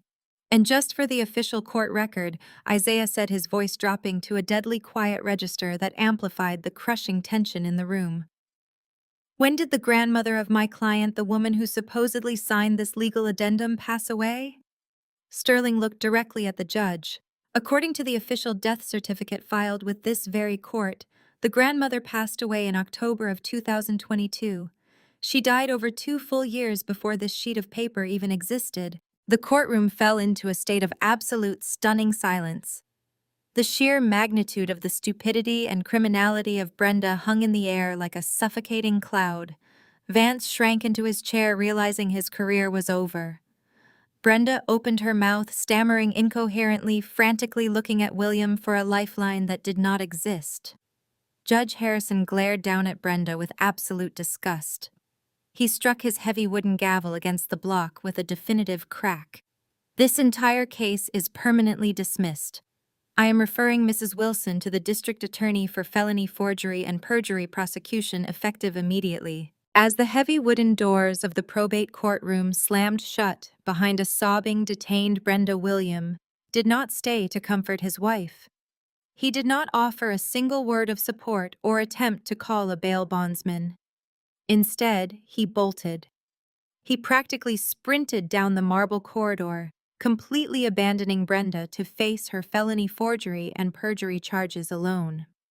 William had a much larger, far more pressing emergency across town at the federal bankruptcy courthouse. His massive manufacturing conglomerate, the absolute crown jewel of his inflated ego, was officially filing for Chapter 11 restructuring today. He straightened his tailored Italian suit tie in the reflection of the courthouse elevator doors, forcing his face into a mask of arrogant confidence. He genuinely believed this hearing was a mere formality. He had hired a team of aggressive corporate liquidators to propose a highly favorable restructuring plan. In his delusional mind, the federal judge would simply wipe away his staggering corporate debts, completely shield his personal offshore assets, and formally allow him to retain his lucrative executive salary as the primary restructuring officer. He planned to walk out of the courthouse completely absolved of his monumental financial sins. William strutted into the federal courtroom with his chin held high, flanking himself with three frantic lawyers who carried stacks of meticulously manipulated financial ledgers. He took his seat at the petitioner table, exuding the smug entitlement of a man who believed the legal system was designed specifically to protect his extreme wealth. The federal judge, a stern man with zero tolerance for corporate mismanagement, called the hearing to order and requested the creditors' committee to present their opening statement regarding the proposed restructuring plan. William leaned back in his plush leather chair, casually checking his gold Rolex watch, fully expecting a standard group of faceless bank representatives and easily intimidated junior partners. The heavy double doors at the back of the courtroom swung open. William glanced back, expecting a standard corporate suit. His smug smile instantly vanished, replaced by a look of sheer, unadulterated confusion. Striding confidently down the center aisle, carrying a sleek leather briefcase, was Owen. William blinked rapidly, completely unable to process the sight before him. He had spent years relentlessly mocking Owen at family dinners, loudly dismissing him as just an architect who drew pretty pictures of buildings. Owen did not look like a dismissed architect today. He looked like an absolute corporate executioner. He bypassed the spectator gallery entirely and walked directly to the table reserved for the primary secured creditors. He set his briefcase down with a sharp echoing snap that made William physically flinch. The judge peered over his reading glasses, asking Owen to state his name and his specific business before the court. Owen spoke with a calm, lethal resonance that completely commanded the large room. He introduced himself as the lead representative and primary equity stakeholder for the Unified Creditors Committee. William violently grabbed the sleeve of his lead attorney, demanding to know what was happening in frantic, hushed whispers. The attorney looked pale and terrified. Owen turned slightly, locking his cold, unwavering gaze directly onto the panicked face of William. Owen explained to the judge that his architectural firm had not merely designed the blueprints for the massive commercial real estate firm that held every single ounce of the manufacturing debt of William. He had actually leveraged his immense industry success to buy out the primary debt-holding firm entirely. Owen essentially owned the entire mountain of debt William was desperately trying to discharge. William opened his mouth to object, but his throat seized with raw panic. Owen smoothly opened his briefcase and extracted a thick, heavily bound stack of financial documents. He did not offer a polite negotiation or a standard restructuring compromise. He launched a flawless, legally devastating assault. Owen systematically dismantled the entire Chapter 11 proposal William had presented. He laid out highly detailed architectural and financial blueprints, proving beyond a shadow of a doubt that the manufacturing facilities were functionally obsolete and that William had been deliberately, grossly overvaluing his commercial real estate portfolio to artificially inflate his corporate worth. Owen presented verified bank statements demonstrating that William had been actively attempting to funnel corporate revenue into hidden personal accounts right up until the hour the federal injunction hit. He outlined a clear, undeniable pattern of gross executive negligence, willful financial manipulation, and blatant corporate fraud.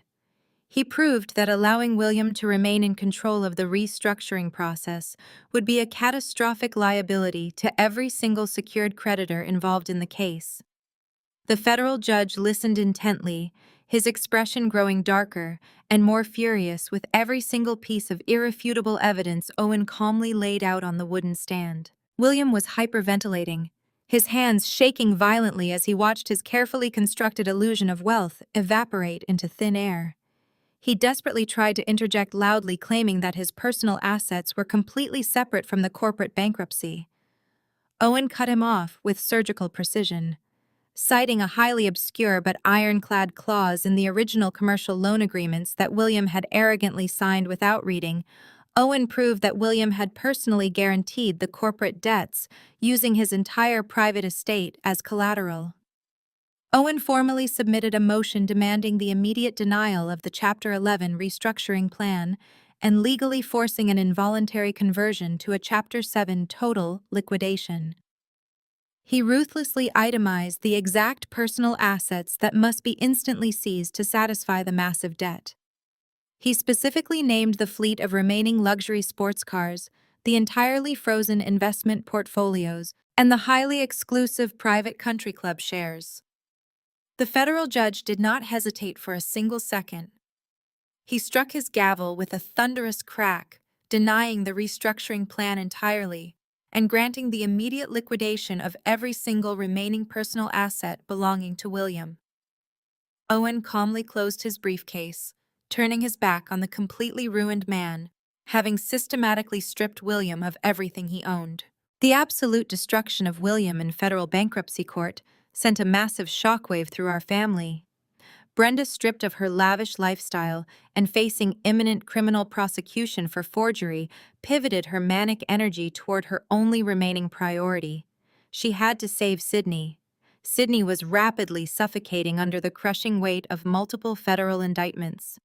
The original aggravated identity theft charges had been disastrous, but the crystal-clear audio recording of her explicitly attempting to extort Julian Thorne elevated her legal nightmare to an inescapable federal crisis. Her highly paid defense attorney had officially abandoned her, leaving her utterly exposed to the ruthless efficiency of the federal justice system. Facing a guaranteed minimum of 20 years in a maximum security penitentiary, Sydney decided to run. She convinced Brenda to completely liquidate the absolute last of her hidden emergency cash, a pathetic stash of crumpled bills hidden inside a designer handbag, to purchase a highly sophisticated, completely fraudulent passport on the black market. The plan was incredibly desperate and completely foolish.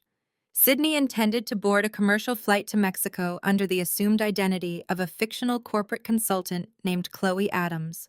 From there, she planned to disappear into the massive, untraceable crowds of Southeast Asia.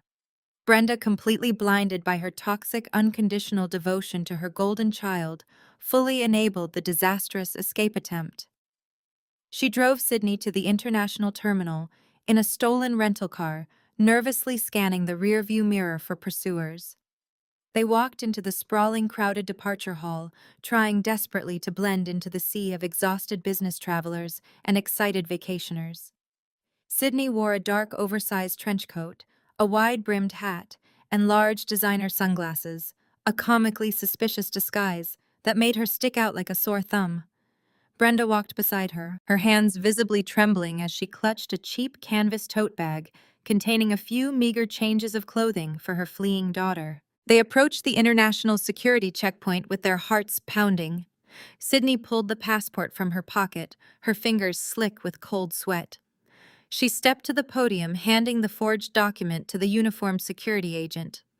The stern agent took the passport and swiped it through the electronic scanner. A bright red light instantly flashed on the screen. The agent frowned deeply, examining the physical document closely before looking back up at Sydney. The tense silence stretched for an agonizing eternity. Brenda held her breath, her fingernails digging painfully into the palms of her hands. Sydney forced a tight, entirely unnatural smile, attempting to project an aura of calm, wealthy irritation. The security agent did not smile back. She quietly signaled to a supervisor standing a few yards away. The supervisor approached, took the passport, and instructed Sydney to step out of the main line and move toward a secondary screening room for further identification verification. Sydney panicked. She snatched the fraudulent passport back from the supervisor, her eyes darting wildly around the crowded terminal like a cornered animal seeking an impossible exit. She took 2 rapid steps backward, preparing to sprint blindly through the dense crowd of travelers. She never took a third step. 6 heavily armed federal agents materialized from behind the structural pillars with terrifying precision. They moved with a silent, coordinated efficiency that instantly paralyzed the surrounding crowd. 2 agents swiftly intercepted Sydney aggressively, grabbing her arms and forcing her roughly against the cold marble wall of the terminal. Sydney shrieked in genuine terror, her designer sunglasses flying off her face and shattering on the hard floor. The agents completely ignored her hysterical protests. They forcefully yanked her arms behind her back, the metallic ratcheting sound of steel handcuffs echoing sharply above the ambient noise. Brenda watched the violent scene unfold in absolute paralyzing horror. Her perfect daughter was being treated like a common dangerous criminal in front of hundreds of staring strangers. Brenda stepped forward, her voice cracking as she screamed at the federal agents to immediately release her innocent child. A tall, broad-shouldered agent firmly placed his hand against the chest of Brenda, physically blocking her path and warning her that any further interference would result in her immediate arrest for obstructing a federal investigation. Brenda stopped, her knees buckling slightly as the sheer, undeniable reality of their total destruction finally set in. Sydney was thrashing wildly against the unyielding grip of the agents, her carefully styled hair falling into her tear-stained face. The agents began dragging her forcefully through the crowded terminal toward a secure holding area. Sydney twisted her head back, her eyes wide with frantic, unadulterated desperation. She looked directly at her paralyzed mother. "Call Nora," Sydney screamed, her voice tearing through the large hall. "Call Nora right now and tell her to fix this. Tell her to wire the bail money. Do it right now!" The heavy security doors slammed shut instantly, silencing the frantic, pathetic cries of Sydney. Brenda stood completely alone in the middle of the busy terminal, people actively stepping around her as if she were a toxic obstacle. She was completely broken, utterly devoid of power, status, or hope. Her husband was a bankrupt shell, and her golden child was officially a federal prisoner. Trembling violently, Brenda reached into her pocket and pulled out her cracked smartphone. She had spent years ruthlessly mocking me aggressively, attempting to steal my wealth, and actively plotting my absolute downfall. Now, in her ultimate moment of total devastation, I was her absolute last resort. She desperately dialed my private direct phone number, holding her breath and praying for a miraculous rescue. The phone rang exactly once. It did not go to my personal voicemail. Instead, a cold, heavily digitized automated voice answered the call. "You have reached the Sterling Vance Holding Group," the robotic voice stated with chilling, absolute finality. "This communication channel has been permanently disabled. All requested assets have been legally seized. Please disconnect immediately." Brenda dropped the phone, staring blankly ahead into the void. The reality of the automated voicemail echoed in Brenda's ears long after she dropped her phone on the cold airport floor. Her scrambling over the next 48 hours was a blur of humiliation. She and William barely scraped together enough funds from a dangerous local bail bondsman to secure their temporary release pending their federal trials. Stripped of passports, dignity, and wealth, they retreated to the only place left. Their estate was officially foreclosed, the heavy wooden doors slapped with stark white legal notices. Inside the mansion was devoid of life and light. The utility companies had severed the electricity and water. The echoing halls were littered with cheap, moving boxes.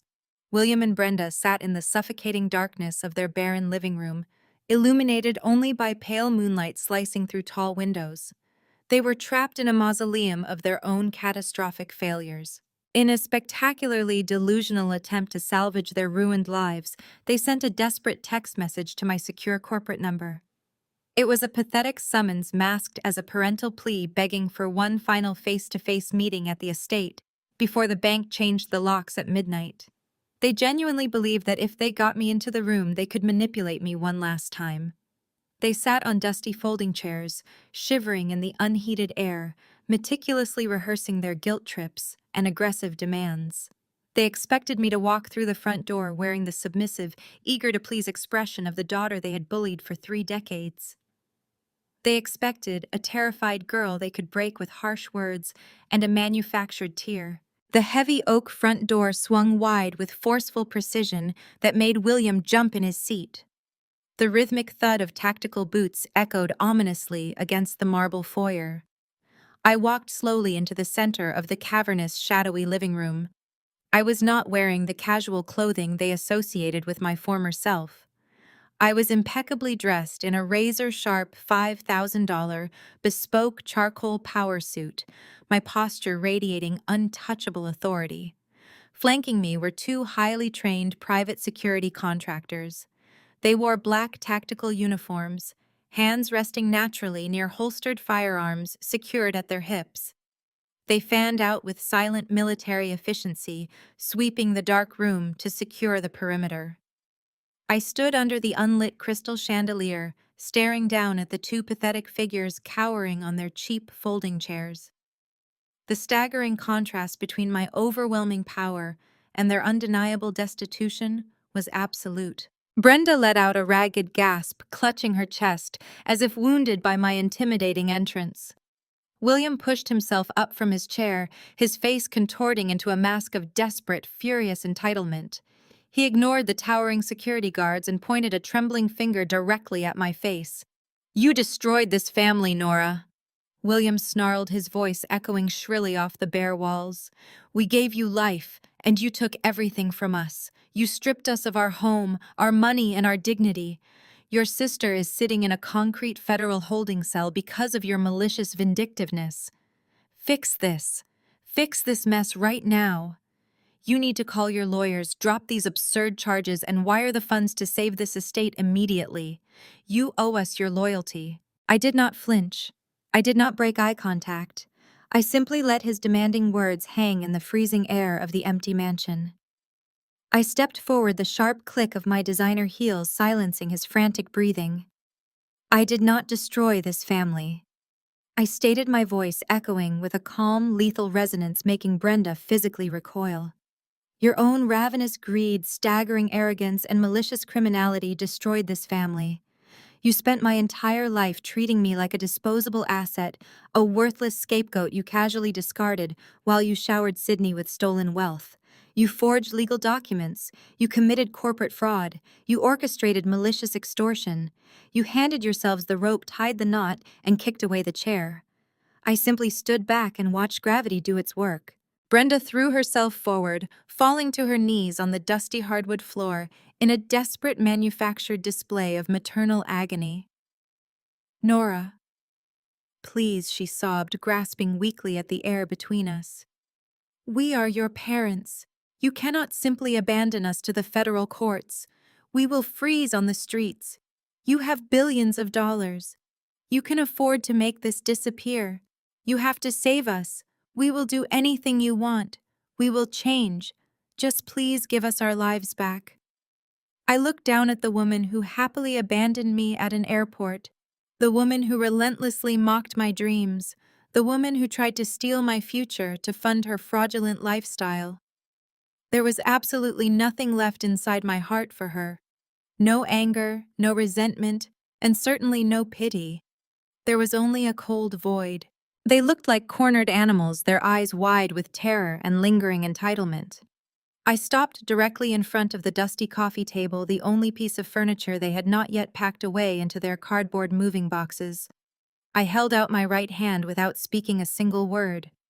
The second security guard stepped forward with military precision, placing a thick, heavily bound leather portfolio into my palm. I dropped the master file onto the center of the coffee table. The thud echoed through the barren room like a gunshot.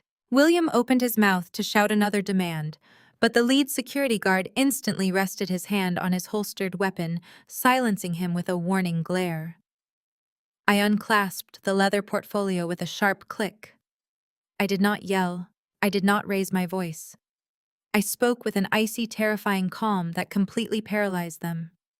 "You demanded that I fix this mess," I stated, opening the first folder.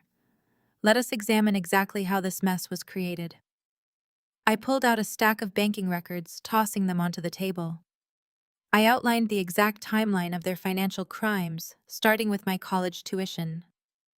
I read the specific dates and precise dollar amounts that Brenda and William had systematically drained from the education fund my grandfather established for me, funneling the cash directly into Sydney's luxury car payments and Brenda's country club memberships. Brenda let out a small, whimpering gasp, her hands covering her mouth as I laid out the undeniable proof of her theft. I did not pause. I extracted the next set of documents. I detailed the complete draining of my personal trust fund, meticulously reading off the fraudulent transfers executed using my forged signature. I placed the heavily manipulated commercial loan agreements on top of the growing pile, tracing the exact path of their corporate fraud. "You built a lavish fake empire entirely on my stolen future," I explained, my voice echoing coldly.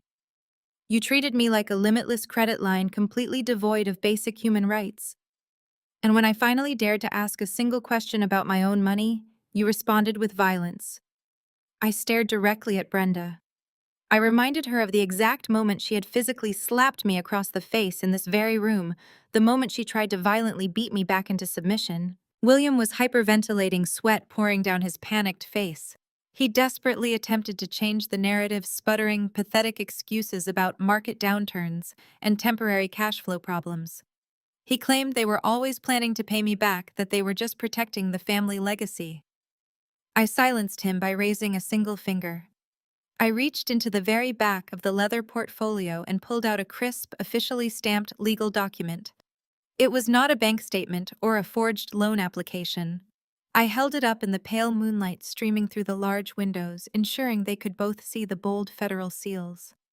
I dropped the official property deed directly onto the center of the dusty coffee table right in front of them. William leaned forward, squinting in the dim light. His eyes darted across the legal text, his breathing stopping completely as the catastrophic reality registered in his brain.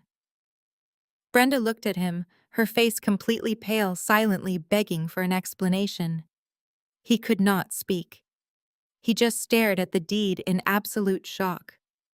I bought this entire estate at the federal foreclosure auction yesterday morning. I announced, my words cutting through the freezing air like a sharpened blade. I purchased it for absolute pennies on the dollar through a blind corporate proxy. I own the land. I own the structure. I own every single inch of this property. William slumped back into his folding chair, his mouth opening and closing without producing any sound. Brenda began to hyperventilate, clutching her chest as the final crushing blow landed. I looked down at the two people who had made my life a living nightmare for 3 decades. I didn't destroy this family, I stated, delivering the final inescapable truth. I just audited it. And you were operating at a massive deficit. You ran a fraudulent enterprise built on abuse, lies, and stolen capital.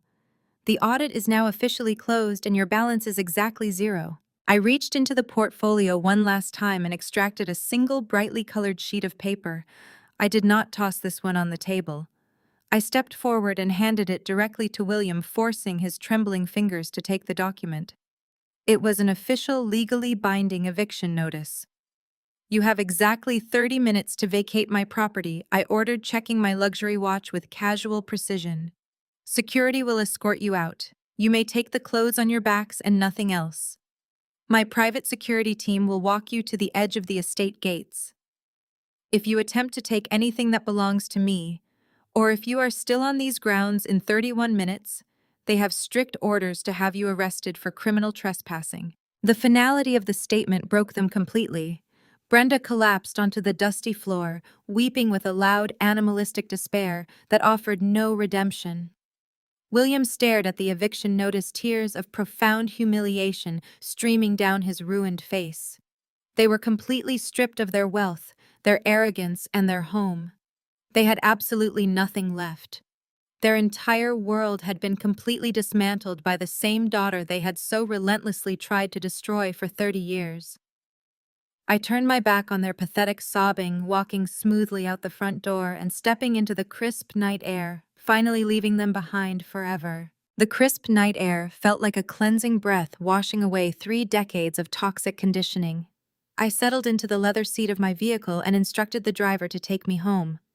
The rearview mirror offered one final glimpse of the sprawling estate gates, but I did not look back.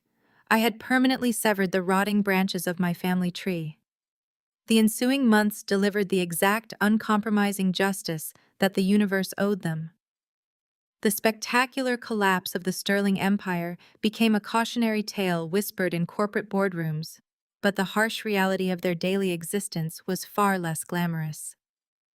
William, a man who once commanded boardrooms with terrifying arrogance, now wore a stiff, brightly colored polyester vest with a plastic name tag.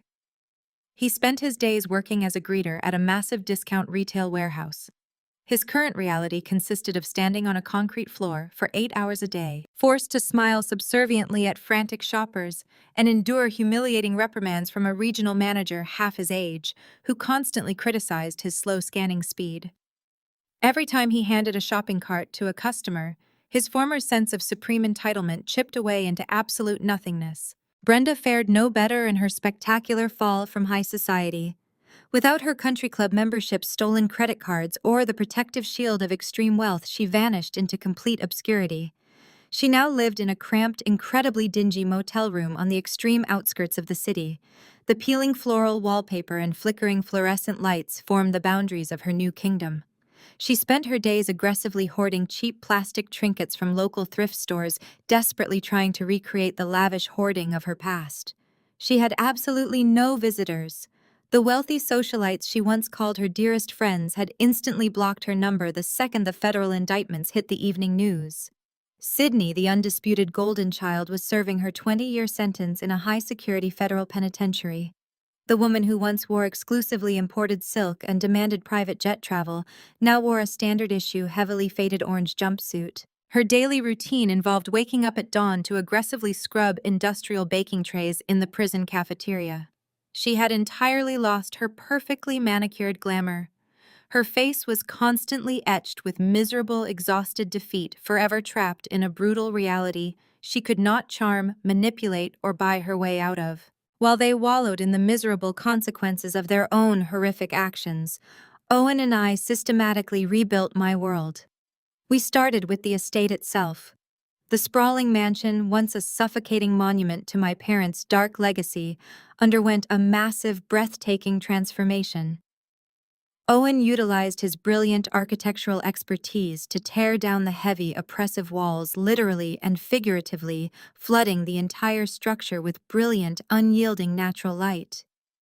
We ripped out the dark mahogany panels and oppressive velvet drapes, replacing them with open glass, warm woods, and vibrant living plants. The property was no longer a cold fortress of judgment. It had successfully become a sanctuary of warmth, healing, and undeniable peace. It was fitting that this exact location, the former site of my greatest childhood miseries, would become the sacred ground where I officially began my new life. 1 year after that final confrontation, the estate lawn was bathed in glorious golden sunlight. A gentle breeze carried the sweet scent of blooming jasmine across the meticulously manicured grass. I stood inside the newly designed master suite, looking at my reflection in the floor-to-ceiling mirror. I wore a stunning minimalist silk gown that moved like liquid glass. There was no heavy, suffocating tulle, no restrictive corset, and absolutely no trace of the terrified girl I used to be. I was radiant, grounded, and entirely free. A soft knock echoed on the door, and Nathan stepped into the room. He wore a sharp navy suit, his face breaking into a wide, genuine smile when he saw me. He had been my absolute rock during the darkest periods of the corporate takeover, a beacon of unyielding loyalty when my biological family offered only betrayal. He stepped forward, offering me his arm with a profound, respectful gentleness. I slipped my hand through his arm, feeling a profound surge of gratitude for the chosen family that had firmly replaced the toxic bloodline I had walked away from. We walked slowly out of the house and down the wide stone steps toward the sprawling back lawn. The ceremony space was breathtakingly simple. Rows of elegant wooden chairs faced a stunning floral archway, erected right beside the sparkling water of the renovated garden fountain. As we walked down the aisle, I looked out at the faces of our guests. There were no calculating socialites, no manipulative relatives, and no fake performative smiles. The seats were filled exclusively with genuine friends, loyal colleagues, and the chosen family who had proven their worth through undeniable actions. At the end of the aisle stood Isaiah, clutching a leather-bound book, ready to officiate the ceremony. His warm, steady presence anchored the space, bringing a deep sense of spiritual peace to the gathering. And waiting right beside him under the floral arch was Owen. Owen looked incredibly handsome in a tailored charcoal suit, his eyes locked entirely on mine, shining with absolute unconditional love. He was the man who had seen my deepest wounds and helped me dismantle the empire that caused them. Nathan gently kissed my cheek and placed my hand firmly into the waiting hand of Owen. We turned together to face Isaiah. The ceremony was incredibly intimate and entirely devoid of the toxic theatrical drama that had defined my past. We exchanged our vows with absolute clarity and fierce devotion. We exchanged rings under the bright open sky, our voices completely unburdened. When Isaiah officially pronounced us husband and wife, Owen pulled me into a deep, passionate kiss. The absolute ultimate revenge was simply living a beautiful, joyful, and completely free life.